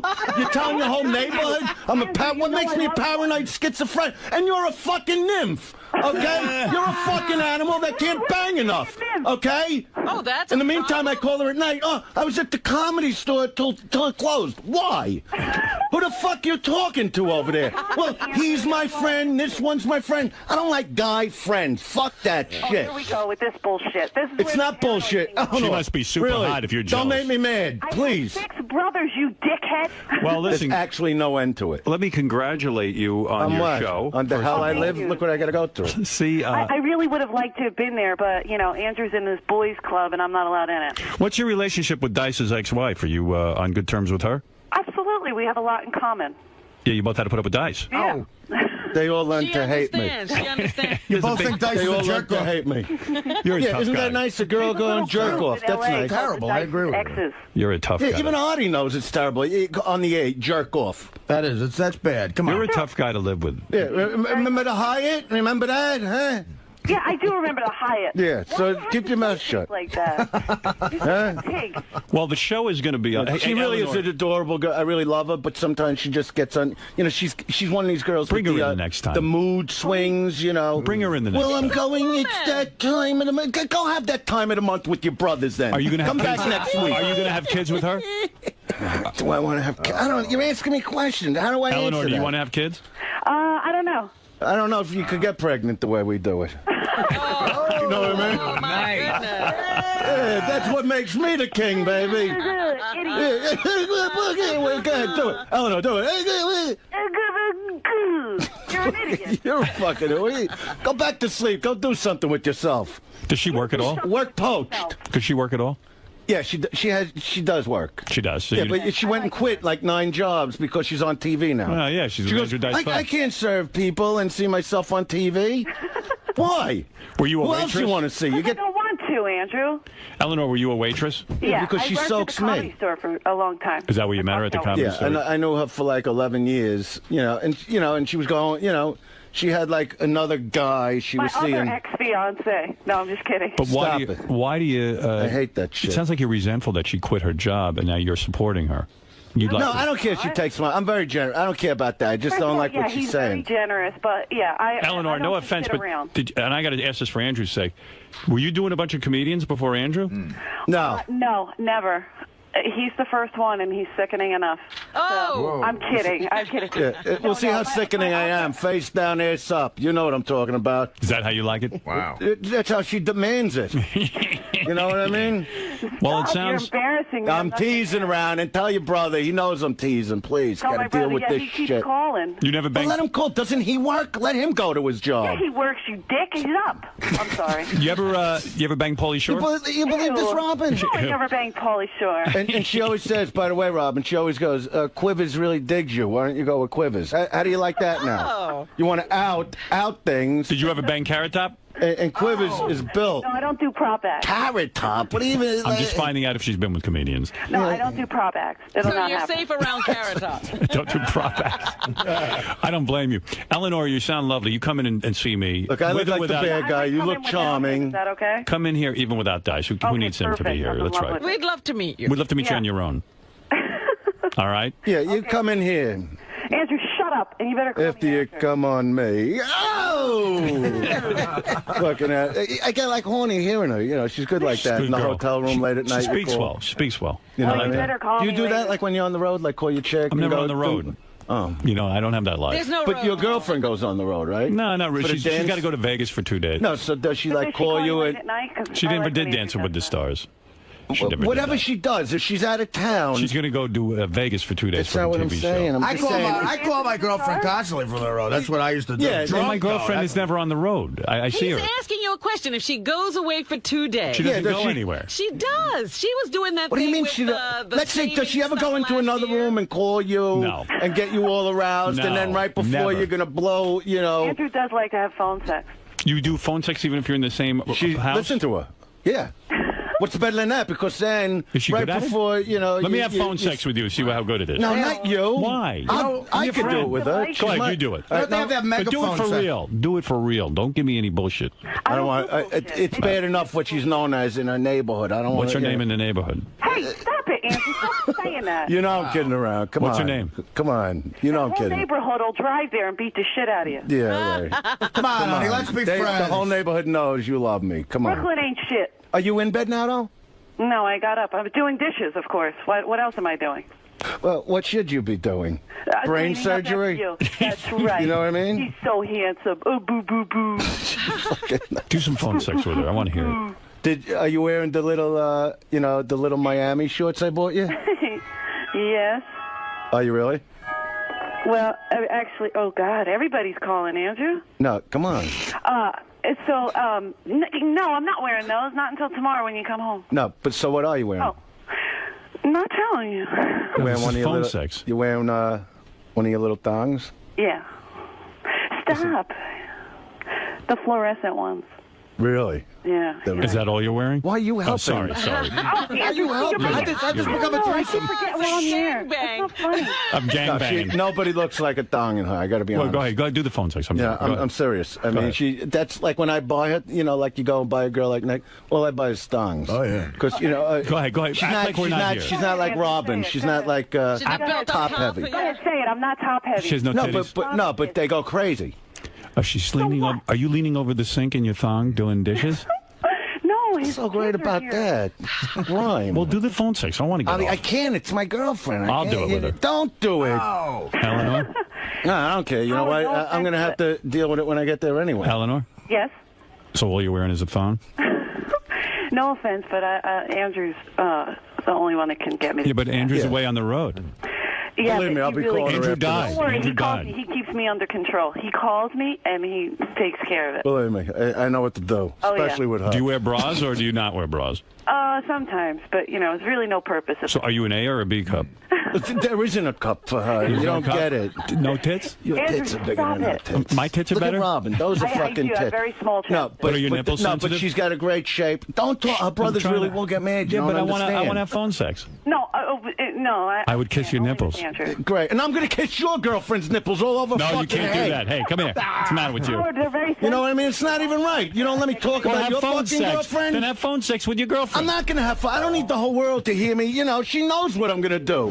He really does annihilate the situation. Yeah, I mean, believe me. I'm I don't good need at anything that. all that sexy. What? I'm on the air. You don't need anything that sexy? I mean, he only I wants... would like to hear sex talk. All right. Hey, Your listen. fiance's beautiful. Oh, yeah, she is. She's great. You don't need anything. Eleanor. Yes. I want to meet you. I want to meet you in person. Okay.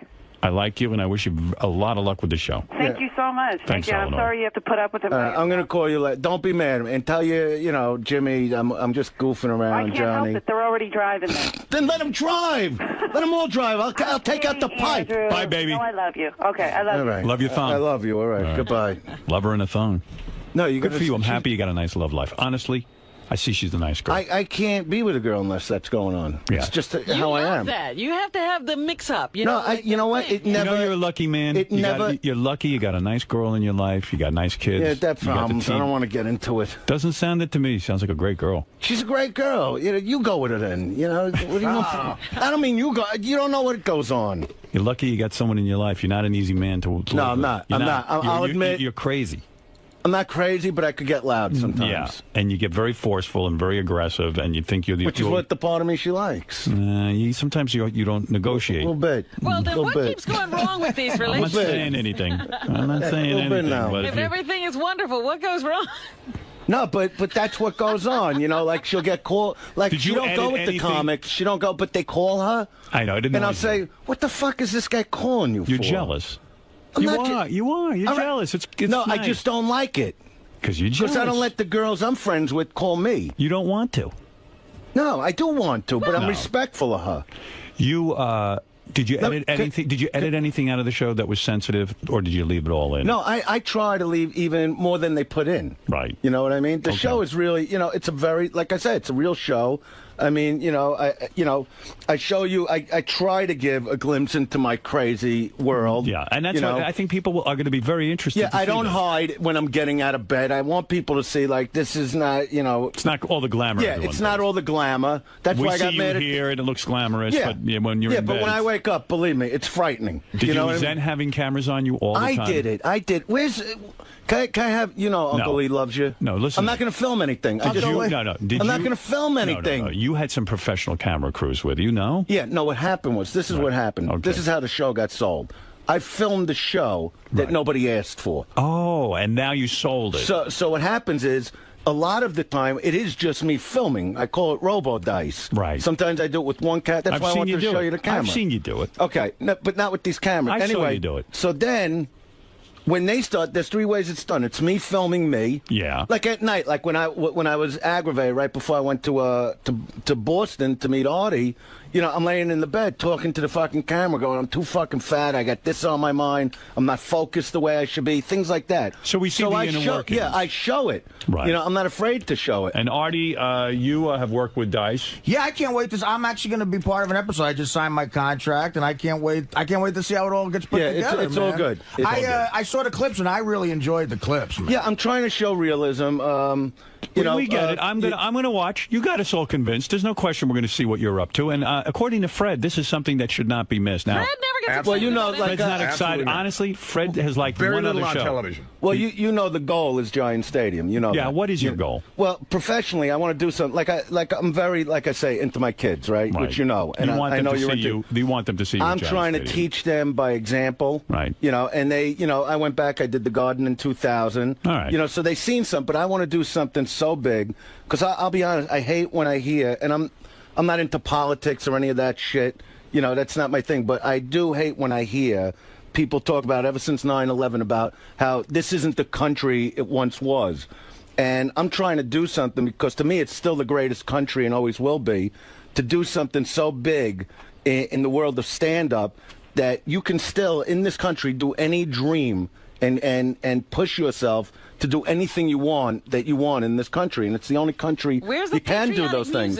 No, but I'm serious, because yes, it would be a personal goal. No, it would be a personal goal. It would be showing my kids, and it's like saying, hey, that's why I call myself almost like the Rocky Balboa stand-up. This is Eleanor's brother on the phone. Yes, Joe. Yeah, go ahead. She don't have a brother. She doesn't. All right, then it's not. Okay. I'm trying to tell you something. Listen to me. I hear your dream. We heard you. All right. We heard you. Do me a favor. I'll go. You got my Uncle Nuts last night. He just wants to say hello. Can you come in a minute, say hello? All right, real quick. Where's Uncle Lee? Come on in, because... Is this really your uncle? Uncle Lee is with me since I'm 17 years old. Okay. He was a singer in the Catskills. He told you the whole deal. You remember this guy. So I call him my uncle. I remember him. And, hey, Lee. he was... So he's also a big part of the television show. Hi, Lee. Howard, may I say this? No, seriously. And I wanted you to come in when I was fighting with her, because you were in the house when we left. Who could calm you down more than me, Andrew? No, it's the truth, because he saw the fight. Let him say something. I have to say, I'm just saying. I actually can't believe I'm here. This show, the whole thing, the excitement, is exciting me. I mean this. And I want to say something in all sincerity. Go ahead. What Andrew has done for me all these years, right? The encouragement, anytime I'm down, giving me a reason to go on. No, but the truth, Lee, no, because I was trying to explain how the show got... No, I will. No, but he gets a little nervous. I'm just saying something. Are you nervous? It's not about nervous. It's about being excited, Howard. Right. See, you maybe don't understand what you do to people. I'm telling you this. Everything Andrew has done for me, and no one has done more. I'm not stupid. I realize and want you to know, you are so responsible for what's going on. Oh, that's nice. No, it's not about being nice. It's about what a mensch, what a gentleman you are. And no, I'm going to say something. I'm going to say something to you. All right. We talked about preparation. Right. You must be prepared, and I say this from my heart. You have to be prepared. Remember, It wasn't raining when Noah built his ark. No, right. That's the preparation. And I am going to say something. No. Lee, I asked you to tell him what the fuck happened in my house. No, all right. Listen, no, we'll save that for another time. Because I got to move on. Dice, listen to me. I love you, and I'm pulling for you. And everyone, please watch Sunday night. Andrew Dice Clay, undisputed. I want to thank Uncle Lee. I want to thank Dice Man, and watch me. I'm the going show. home to a war now. Thank you, Dice. Thank you, Uncle Lee. And Thank remember, you. this is a country where any dream can come true. That's the whole thing. For the rain. Thank you. Thank you. All right. Thank you. I got to deal with this. Dice. Yeah. Always problems, man, with these women. It's just, I'm going to be in so much trouble now. She's a firecracker, though. It seems like she's good for you. No, they're all good for me. Don't you say? You'd be good for me. I'd be a calming force in your life. Would you see? That's what I need. She's too much like you. She's wild. So what are you doing? Well, you can't help who you fall in love with. That's how it goes. You know what I mean? The heart wants what the heart wants. Yeah, in the meantime, I go home, she knows what's going to happen, and then everybody's calm for the minute, and then I'll shower. Do you still have a good time in there, Dice, despite? Yeah, no, always. It's always great energy going on. You know, but I walk out, I'm like wiped out after I walk. You know what I mean? It's like I come out of there, I need a rest. Right? You know. Now you're going to have to deal with more phone calls even after you get off the air from her? Well, yeah, I shut my phone actually for now because I got to do more on Sirius now, and then I'll deal with it. I can't think about this animal what I go with. All right, man. Good luck with your show, Dice. Thank you. Good Thanks luck. a lot. John Hines, Steve Langford, come on in and tell us what's going on the Howard 100 newscast and also in the wrap-up show. Here's Steve Langford, everybody. Just some of the stories we're working on in the Howard 100 newsroom. Gary the Retard's birthday lunch, a sweet celebration at the Hawaiian Tropic Zone in Times Square. But the big news. It was over $600. What? That lunch. Who was there? Shuli was there. All the freeloaders. I gave $500 for Gary to eat, and every freeloader in the company showed up. Oh, my God. Well, apparently a good piece of tape came out of it because the big news on the way there, Howard 100 Shuli getting a tremendous piece of tape, an NYPD officer in a patrol car seeing the stern crowd on 49th Street taking Gary to the restaurant, the cop suddenly announcing through his car loudspeaker, quote, "Shoo, shoo, retarded flu." That's great. An obvious homage to yesterday's Stern show. Oh, that's fantastic. Thank you, officers. What else do we... Oh, there he is. There's Gary the Retard going to lunch. All right. Let me see. How you doing up there, Gary? What? Listen, Gary. Hey! Happy birthday, Gary. You do it on the street one time for us?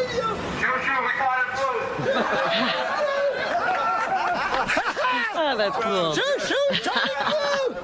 Isn't that nice? The officers are joining in on the fun. Yeah, go ahead, Steve. Just 10 yards from that car, a man was being mugged.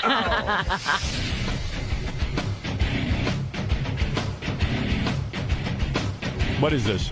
Well, Gary, I'm on the air. I can't. There's nothing funny about it. I got to do a show. What are you laughing about then? What are you laughing about? I said I got to get on the air. And I laughed and I said I know. I think. Well, why is that funny? Because of the wacky shit we have to deal with and how we have to come back. No. Because I didn't give you an answer. I don't have an answer yet. That's not true at all. I will come up with an answer for Howard, you. I totally wasn't making any weird comment about that. He walks out. I go, Gary, I can't answer that question now. And I've got to go on the air. And he goes, no, I'm snickering because we are forced to talk about important issues in 90 seconds. That's what I was. But I said, let's continue after the show. But that's what I was laughing at. I'm not allowed to laugh at that.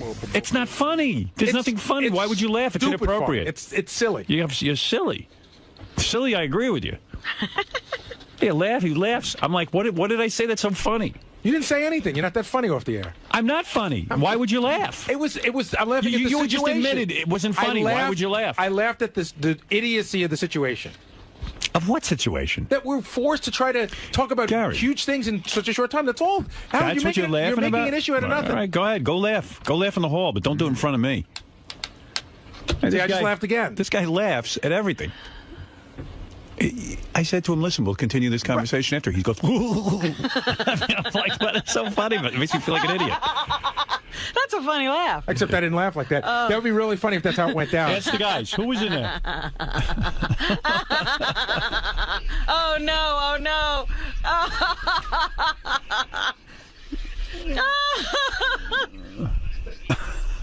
What is going on over there? Sal's, looking for attention. He's cowering in the corner. Benji's reacting to it in an odd way. And we have a whole soap opera going on. All right, Sal, no one can see you. He's got a big Gary mask on. It's says a moron. funny Gary mask. How do you make that? For the mask on, you got to be able to see everything, asshole. All right, thank you. I'm sorry. Thank you. Sorry. I'm sorry, too. Sorry I hired you. I got to give... Oh, stop that. No, I'm just joking. I love Gary. I love Gary.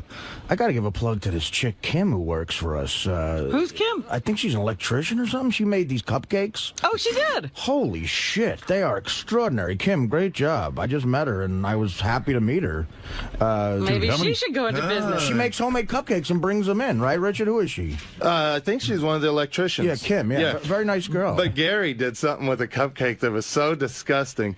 He was in his office licking the icing off of the cupcake. Hey, I'm in my office. You come in, you don't knock. You don't know what you're going to see. And he goes, I'm not going to eat the bread. There's no carbs.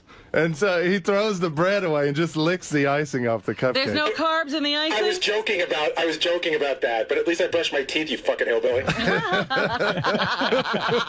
least I don't have your teeth. I was going to say... Good one. Miss that, asshole. What'd you say? I said at least I don't have your teeth. If you keep on your way, though, you're not going to have your teeth either. Sal's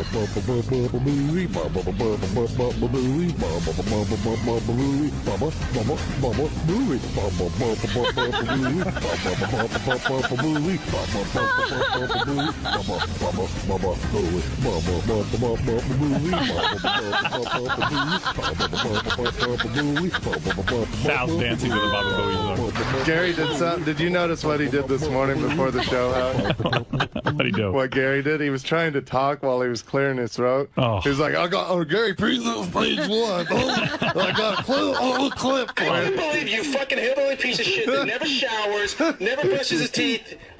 How gross is it when he can't clear his throat? Am I wrong about that? Yeah, we were all dying laughing. You both. It's our preview plate on. He comes in, he can't clear his throat. He goes, preview plate. And I go, what? And he goes, I'm sorry. You know what's great? How fucking perfect you all are.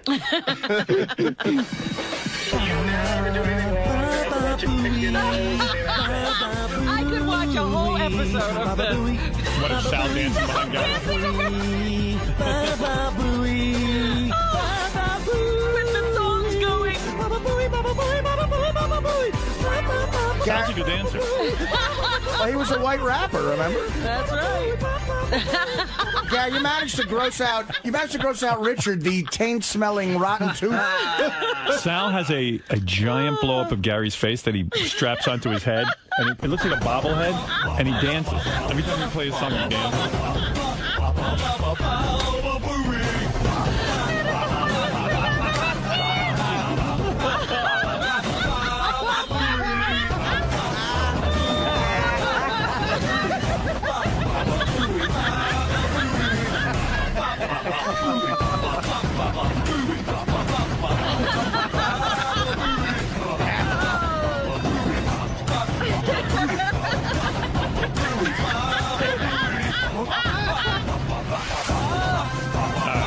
It's too much. You gotta watch that on Howard TV. You know what's crazy too is there's 8 million songs you can dance to. I know. Baba booey, baba booey, baba booey, baba booey, baba booey. Someone would like to dance some more, Howard, but he's so fucking out of breath. Baba booey.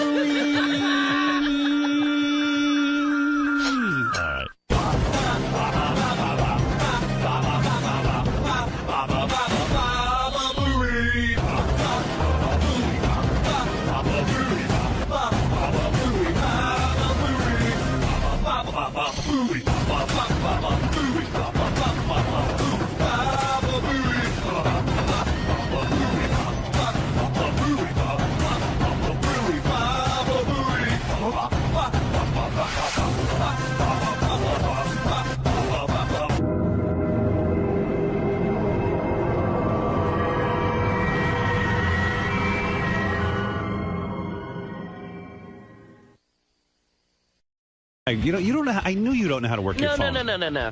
Don't be ridiculous. I was ill, so I was sleeping yesterday. I didn't get any calls. All right. Whenever I call her, like on a personal thing, I'm like, I know she fucking doesn't know. And when she calls me back, I'm shocked. Ringing, she got a special phone. And I just couldn't get out of bed. Boo! Well, leave me alone. What do you want? Do you think she doesn't know how to use her phone? What do you think? He has this. He says to me the other day, do you look at your email? And I said, she of doesn't. course. Who knows? Oh, I'm telling you, because like for years you would call and she was like, you know, you were very confused. Please, you were. I'm confused. I don't know. I just feel like you don't know how to work your equipment. I don't know how to why. work a phone. Maybe I'm completely wrong, but but of all the things, a phone. I mean, I heard it ringing, Howard. Yeah. I didn't know what to do. But I didn't even get up to look at who was calling or anything. I was just out of it. Yeah, you sound a little like a cold or something. Little stuffy. I was calling you to tell you that I had given Beth a gift for Valentine's Day. I wanted to tell you what it was. Oh, wait a minute. So you can laugh at me. Oh, my God. You mean I missed that call? Yeah. Oh, Go crap. back and look. But don't you check your messages? No, I Even told in the you I morning? was sleeping all night. What about this morning? No, I got to get up and go to work. you know what? I don't know what you're about to say for sure. But Well, you're probably on Oh the my money. God, I got to go home and check my messages. You got to go home and laugh. I told my driver, I said, I don't know why. You know what? I told my driver, I said, there's a rumor going around that this might happen. There's a rumor? Yeah, well, I started the rumor. Yeah. So what happened? Tell me now. I gave her a pajamagram. She flipped. The advertising we do is 100% right. With the origami box? She loved the organza box. Well, I did buy. This is what happened. I decided around Christmas. Fuck you, Artie. Wait a minute, everybody. Let's calm down. I said, well, I'm going to have to go in and take my lumps today. Before we start carrying on, we don't know what the announcement is. Yeah, but this really is unbelievable. The tape the tape we have to pull of your. Wait, I'm going to play the tape right now. You got it all? You got it all? I would never get married again. I'm telling you, Robin. I am never getting married again. Okay, there's the tape. No, it was much more adamant and Fuck angry. marriage. It was much more adamant and angry. We need Well, the real first of all, thing. it's not that I'm getting married. I'm just engaged, and I plan to be engaged for like 10 years. Yeah. Right, I told that to sure. Beth because she wanted to. You know, she likes the ring more than the actual. You are you know who engaged. wants engagement rings? Who? Women who want to get married. Yeah, I know. So you are She never engaged, asked me. officially engaged. Yeah, I guess. Say it loud. Say it loud. I'm black and I'm proud. Say it loud. I'm engaged and I'm proud. Tell us now. Robin, Artie, Fred, what? I am engaged. Oh, my God. Well, here's what happened. You want to hear this story, or you want to goof on me? I have one You question. want 10 minutes to goof on me? I have or? one question. Go ahead. You don't have to get married to her, do you? No. You didn't No, get the no, rubber no, one no, night? no, or- no. I had to know that. No. Not there's a a shotgun engagement. There's a couple of ways to look at this. One is it's an incredible compliment to Beth. I mean, you found a woman you'd be willing to marry. I mean, I did. Of course it's an incredible I'm compliment. so Why mad do you at think her. a woman wants it? I'm It's so the angry. ultimate. I'm so angry with her. Why? For doing this to you? Yeah. Breaking your resolve? Because I had a nice life. I've been bamboozled. Yeah, but you had a nice life because of her. I do. I'm very lucky. She actually said yes. Wait a minute. Tell us how you did this. Well, I'm going to tell you. Oh, wait, she said yes? And we need to know can't this. wait. We need to. Mary, as soon as we hung up last night, the first question. Laughing. No, we need the specs on the ring. Oh. Need the specs. What is So the you spec? had Carrot size, You cut. had already gotten a ring when you were Size of asking Rhode us Island. those questions. No, you know what? Here's what happened. Around Christmas, I was thinking, gee, that'd be pretty cool if I gave her a ring. Uh-huh. And I know this guy, 𝗬𝗍𝗔 who has a jewelry place, and I said, Is that why he was up here last week? Yeah. I should have known. Your And jeweler that's why friend's here. I was so pissed at Doug Goodstein. Beth's never here. He tells her to come down and record something for a special just when Richie's coming. You're kidding. She No. saw him? No, I said, Doug, don't to reschedule her. A lot of He juggling. calls up because Howard wants you to be rescheduled. And I was like, oh, you fuck. What an ass. He's an ass. So anyway, So Way to cover, Doug. by the way, you made the classic error.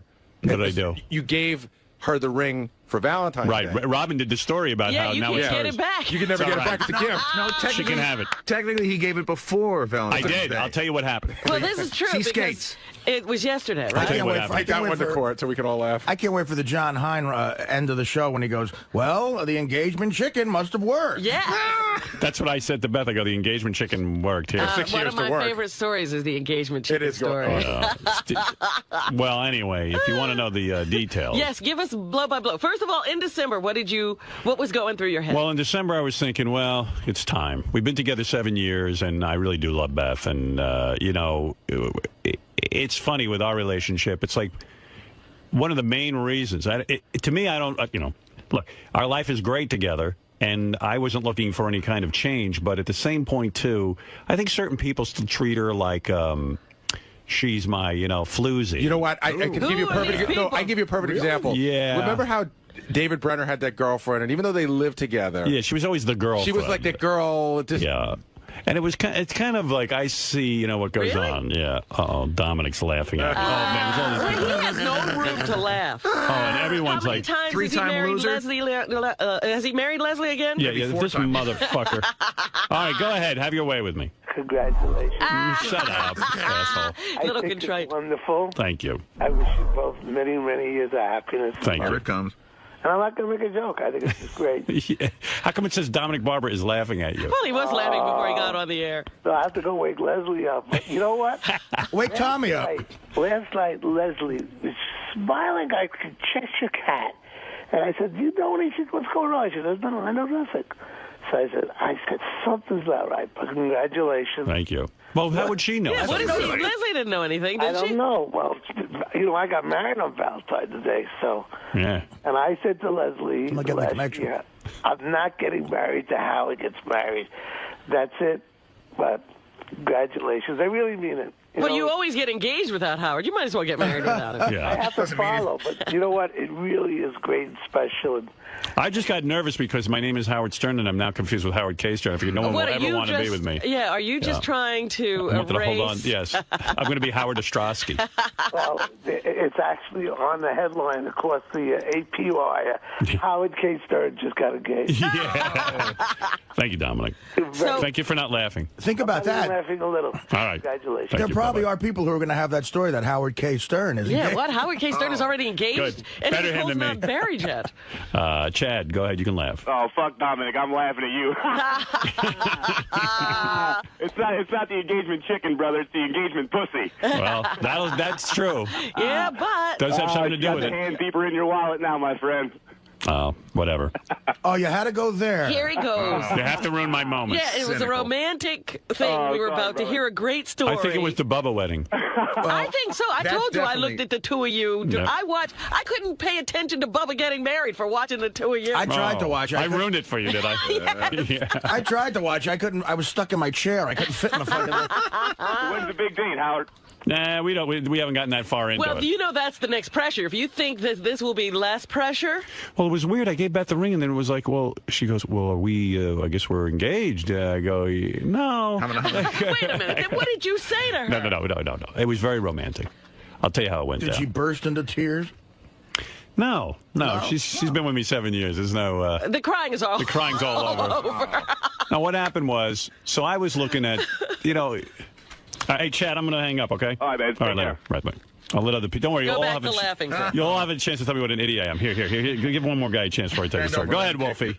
All I can remember is October of 1999 and that announcement that you were getting divorced, and now you're stepping back into it. You must have the shortest memory ever. It 7 wasn't years. that long, was it? So let's see. 1999 Almost is 8 years. Lots Buddy, of people would take 20. I'd imagine you took precautions this time around, and yes, I'm happy for you. But it's shocking to hear that you've been slowly pushing this thing over and softening the blow. I told you. For the past few weeks, but congratulations. Actually, the softening has been going on for Months. A couple of years. Yeah. Somewhere Robin softened me. Somewhere in Manhattan. I would have done it sooner, but I had to wait for Robin to take away the bet. Look, I told you I would never stand in the way of your happiness. Thank you. Let me put it to you this way: is there somewhere in Manhattan right now? Is there a lawyer working very hard on a prenup? No, we're not that far into it yet. But I would only get married with the prenup, and Beth and I have discussed that. But we're stopping the story. I need details. All right. Yes. We'll get them. I just came in for a quick point. I just want to know if I could be the one to organize the bachelor party. Yes. You're in charge of that. You're officially in charge. Well, you know what? You're not the first one with that. 𝗧𝗵𝗲 called me Already? and said, listen, when is the bachelor party? I said, we can have it tonight if you want. Yeah, you could have, we could be partying for the next 10 years of your engagement. Now, are we going to do it here or are we going to do it in Vegas? I don't know. You thought it was weird when Ross had his bachelor party in Vegas. I don't even care about a bachelor party. The best bachelor. Yeah, you do. You care. I'm in shock right now. I can't think about that. By the way, there was a conversation on the wrap-up show yesterday. Yeah, I've got tape of all that stuff. Where they were talking about who did squeeze the girl's breasts and who didn't. I and have it. You didn't. No, I did not. Yeah, we were. It would have been a bad move. On the day, right? You know what's great? That would have been, now I'm thinking about that. That would have been amazing if on that day you're just squeezing. Because I told a story about me and Dana and Turks and Caicos. I mean, it wasn't like a casual thing. We're laying in bed about to make love, and I'm going like, yeah, these fucking kids are. No, he's not telling the story right. He's laying in bed in Turks and Caicos with Dana. They're about to screw. Make love. And anyway, they do the drive-by on the E! Show. Because in Turks and Caicos, they have cable. They do, yeah. All of a sudden, it's Artie squeezing Jessica James's Dana tits. makes him stop. And he She's goes, like, oh, there's the show. And then Artie goes, he's squeezing Jessica James's tits on the E! Show, and he goes, these are the best tits I ever felt. She rolls over, and that was it. That was it. That was it. He got the ass in his face. This is just glaringly. This makes me feel. I am so just immature. Everyone's more mature than me. You're getting married. I'm not even. I can't get close to a marriage. But you know what? Well, that's fair. You're in the stripper phase right now. I get whatever phase. I don't know. Artie was in love yesterday. The way he chewed on that girl like she was a piece of candy. I know. I gave her a Can I ask a follow-up question to Ronnie's question? Yeah. Robin, are you going to be organizing the baby shower? Oh, no absolutely. babies. Absolutely. No. That's part of the whole deal. No, That's my job. Don't. If you're going to joke about that, I'm calling off. That's part of the whole deal. No, it's not. It's in the prenup. No babies. It will be. It will be quiet, Please. Howard. That'll be in the prenup, and you'll break it. No. You'll finally have the son that you've never had. No, I don't want the son I never had. I don't want to meet him. I don't care. It's really great being a father again. I'm calling Beth. I do not want to get married. Just remember these I'm backing words. out. If you keep bashing me, I'm telling you, I'm having a hard time. Oh, stop it. Now, come on. I removed her uterus last night. Dude, I can't wait till you see that picture. It was an exchange. There's a picture in the Enquirer, with the long lens of you pushing the baby stroller. I see my that fuzzy effect. I see my married friends with their kids. And it looks like absolute torture to me. I went over to visit Pat 𝗵𝗲 Sunday. Right. He's got a 1-year-old and a couple of week olds. That's the toughest one of all. I went over there. I was like, oh, my God. What wreckage, yes. Oh, my God. This looks like a nightmare. I'm so happy for him. Worse than Beirut. But, oh, my God, I had to get out of there. I was like, I'm heading for the hills. I'm happy for you, and I'm leaving. So who did you choose? Who did you choose to tell? Obviously, you called Gary and Robin. I called, Beth's parents. And ooh, wait a minute. Come on. We're missing. First of all, get back to December. Eric. I want to hear the whole thought process. Okay. Did you ask for permission from the parents? I'll tell you the whole deal if you want to hear it. Jumping ahead. We want to hear Wolfie. All of it. I just want to cut to Beth's mother hanging up when she said she's dating you. I brought that up. I said to her, after all, you did hang up. She goes, that was 7 years ago. Right. And by the way, Beth said something really funny last night. Howard and Beth She's been counting every day. Howard and Beth called me, and they were on speakerphone, and Howard said, we're engaged. And then Beth said, with such joy in her voice, she goes, I'm going to be Mrs. Stern. Yeah. That was very cool. Wow. All right, so go ahead now. Tell me. I can't believe I was sleeping through this. Well, yeah, I know. I was so sick yesterday. Well, you were too sick. You should check that phone. You never know what's going to happen. I guess so. Yeah, well. So let me get to the long and short of it. All right. So around Christmas, I was thinking, well, maybe I'll look into the ring thing, And I thought, well, there's not enough time. Because you know what? I really wanted to. Oh, so you were thinking of doing it then, but it wasn't enough time. Right, because I wanted to create this ring and do it the right way and put some thought and energy in. Because all these other guys seem to really put a lot of time and energy Now in. look at him. He's judging and studying. I knew it. You know how he was... Booker thought of the moon and the stars and all that shit? Right, but I knew because you were doing all this research. Boy, am I going to take a beating. Look at this. Poland Joe, you're an asshole for getting married. He's not married yet. I'm not married. It's going to be a very long engagement. Dude, it's the beginning of the end. You did it. You put the ring on the finger. Dude, I was on your show for the Gary roast, and because of you, I got divorced because you said Lisa Lampanelli's waiting for you. You really think I'm an asshole? I mean, I have this beautiful girlfriend, 7 years. There's nobody else I'd rather be with. Well, why ruin it, though? It's not ruining. It's something that I felt was... Look, you guys have to understand, this is who Howard is. He's a traditionalist, even though he's this crazy guy on the air. There's nothing wrong with stability, but you got the stability. He's a traditionalist. He needs the marriage. I thought it would be a nice thing for us to share. Look, trust me, you want to do the whole thing. No. You're going to get reamed by all the millions of fans. You're going to slam your ass for this. All right, the engagement's off. Call Beth, Robin. I told you. I can't take the pressure. How are millions of fans going to slam his ass? What are they going to do? Looking at them during the Bubba wedding. SFN and the rest of the networks are just brutal on Howard about this. Well, looking at them during the Bubba wedding, they were agreeing with everything the minister said and snuggling closer to each other every time he talked about what it meant to be married. I'm gonna throw up. To be I was laughing my ass off. Your best bitch? What? Is Ralph going to be your best bitch? You know, I didn't even get to call Ralph because I didn't want to hear his fucking shit. He's going to be heartbroken. He's probably sleeping now. Yeah, he's going to kill himself. Oh, my God. I nominate Ralph for best bitch. What? Best bitch. I nominate Ralph for best bitch. And by the way, both and I have discussed that if we ever got married, both of us, You are shaken up. Oh, I am. I am so shook up. Please, this is a tough day.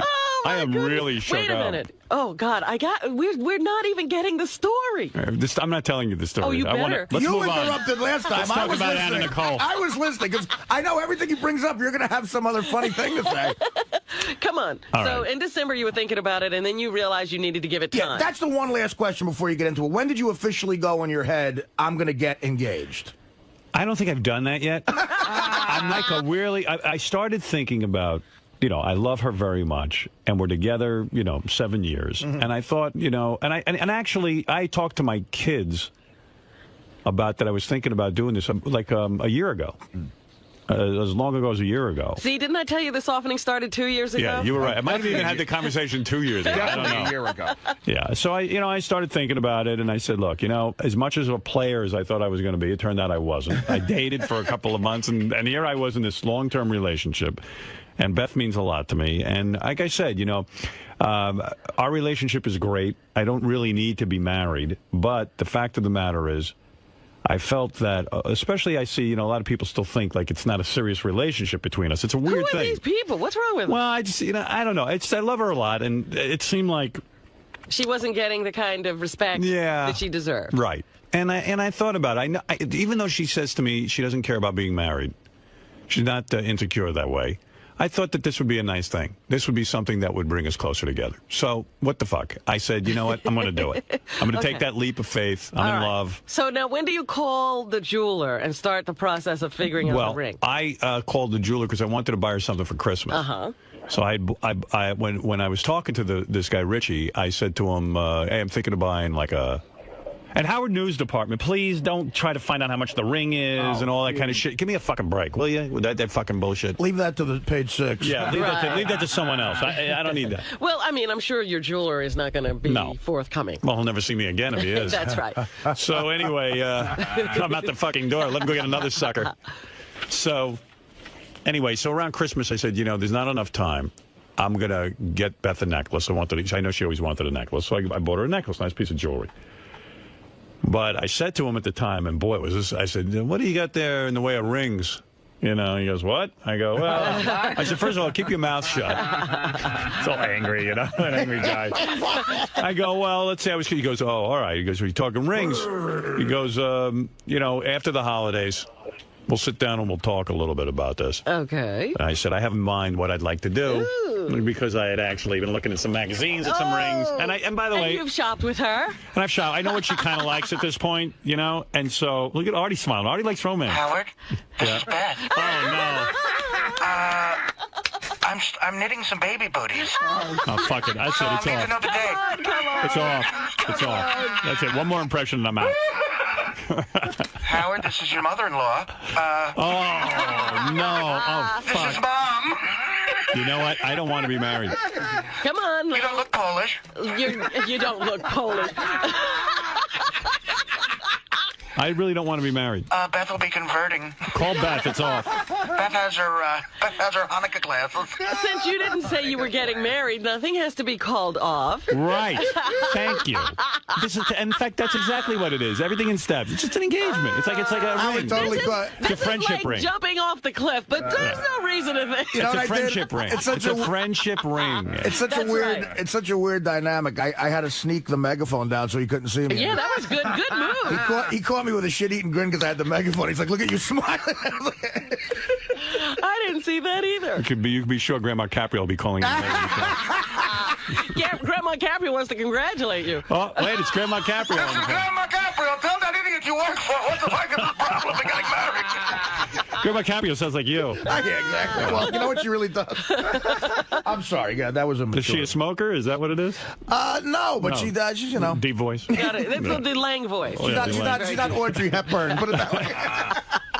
So go ahead. Let's. I'm sorry. Right. Now, what kind of do ring? more impressions. I like those. What kind of ring did you decide on? Well, anyway, so all right. Well, here I'll tell you all the details. Broads like this stuff. Oh, I know. Oh yeah. So, I just want to.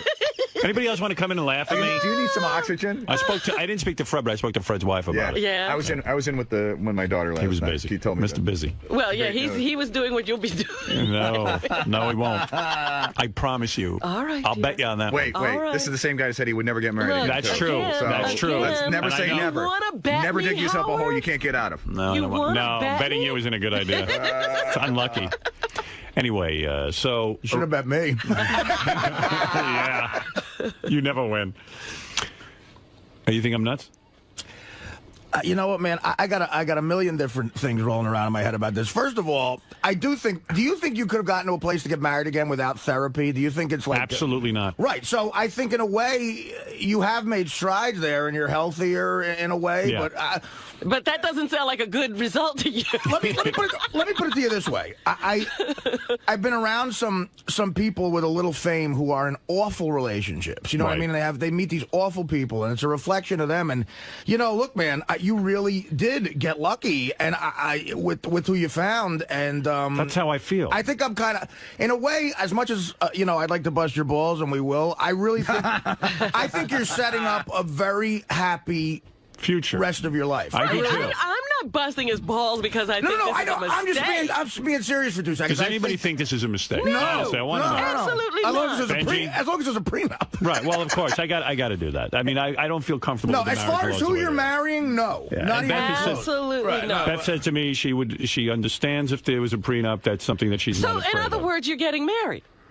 Well, we haven't discussed any of that. We're engaged, and that means that when you give someone give someone an engagement ring, yes, it means you're getting married. That's right. I think at some point. People ask me all the time, do you think Howard after the 5 years is going to renew? And I go, I don't know. I don't think Howard knows that, but I think you are doing some things to set yourself up mentally for retirement, like fishing, chess, like enjoying a beach house in a way where you can get away and relax. And this is part of that. Yes. And I think you're going to be. I think it'll be a very happy time for you. Look, I'm realistic. I know that marriage is the dumbest thing on the planet when you look at it on paper. Oh, we're going to be together the rest of our lives. I have no guarantee. I have no crystal ball on that. But society has forced this on people. Like, it's just something it seems like you have to do. It's something I want to do. Women's head. Yeah. It's something I want to do. When I gave her the ring.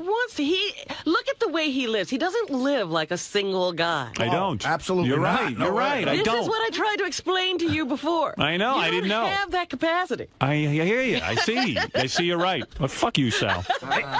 Oh, fuck me. You're the one who's fucked. Asshole. My question is, I'm very happy for you. Right. My question is, I'm very happy. Mr. Stockbroker. Now you can take the stress off of me for once and put it on somebody else. But my question is, what happened where Beth said, I don't want to get married. She never asked me. She never said to me, "I want to get married." That was her said fault. to me, "This is, No, I'm not. This is all my doing." I'm telling you, she but never she once said to didn't me. want to get married. Why are you forcing her into something No, that she it didn't wasn't want? that she didn't want to get married. Okay. She didn't need to be married. In other words, like her mother always said to her, "When are you two going to get married?" And she said, "I don't care if we ever get married. That's as what far as I'm mothers concerned, do. we have a great relationship." And she was always good about saying that to me. She goes, "It's really," and she even said when this all went down, we were talking about it last night. She goes, this is you. You want to do it. And like Robin said, this is who I am. And so it is my decision. So she's doing it for you. She doesn't want she to get wants to be She said married. years ago that if he asked, she'd say yes. Yeah. But she said if I never asked, she'd still be with me. Oh, God. Fucking What- asshole. what You know is what? You're a I'm fucking happy dude. for you. What? I just You know thought. You what? see, That's Sal, it. Sal does represent the SFN clan. No, never mind that. I don't like him laughing at you. Yeah, it's you all right wanna- when I... That's a whole nother disaster, Artie. Now, the next thing is obviously is the baby. You don't want a baby. She doesn't does want. not. Right. Like she doesn't want to get And married. she might also want one in the future. She told me that. Right. And I So- said to her, we're going to have a real problem if you want a baby because, I don't want it. She goes, well, then we might have to doesn't get a want- divorce. Really? That's right. And I'm fine with that. All right. Well, it's yeah. very, very nice of Beth to get married, considering she didn't want to do it. I thought it was nice of her. You're You think twisting my she's- words. she's- She never asked I'm me. just breaking your balls. She's making a great sacrifice. Jesus. Howard. Wow. All right, get the fuck out, look at Sal, you. asswipe. I was telling Robin the romantic side of this. Call me right. all you want, man. You're the one who's going to be in misery 10 years from now, man. I'm telling you, dude. Jesus. You see, That's not fair. it's fucking Jekyll and Hyde, man. Jekyll and Hyde. Not to change this up. Is he coloring What a his beard? nightmare. No, it's not. Bullshit. I thought You he put was something in coloring there, his hair dude. the other Something's day. going on Some of there. the What do rules I might want? have got in the Darker. beard. Dude, I'm a disaster top to bottom. I don't need to change anything. It's not going to make any difference. He's coloring his beard. No, it's not. What are you kidding me? Swear on the life of your children you're not coloring your beard. Swear on the life of my children, not coloring my beard. Crossing What do I his care toes. about my beard? Maybe it's my makeup just blending in with it. But Howard, I'm happy with you, and it's all Yeah, good. he's happy with you. You're happy with me? Good. Thank you. I'm glad you're happy with Congratulations. me. Thank you. Now go back and make a phony phone call. Good luck. You're going to need it.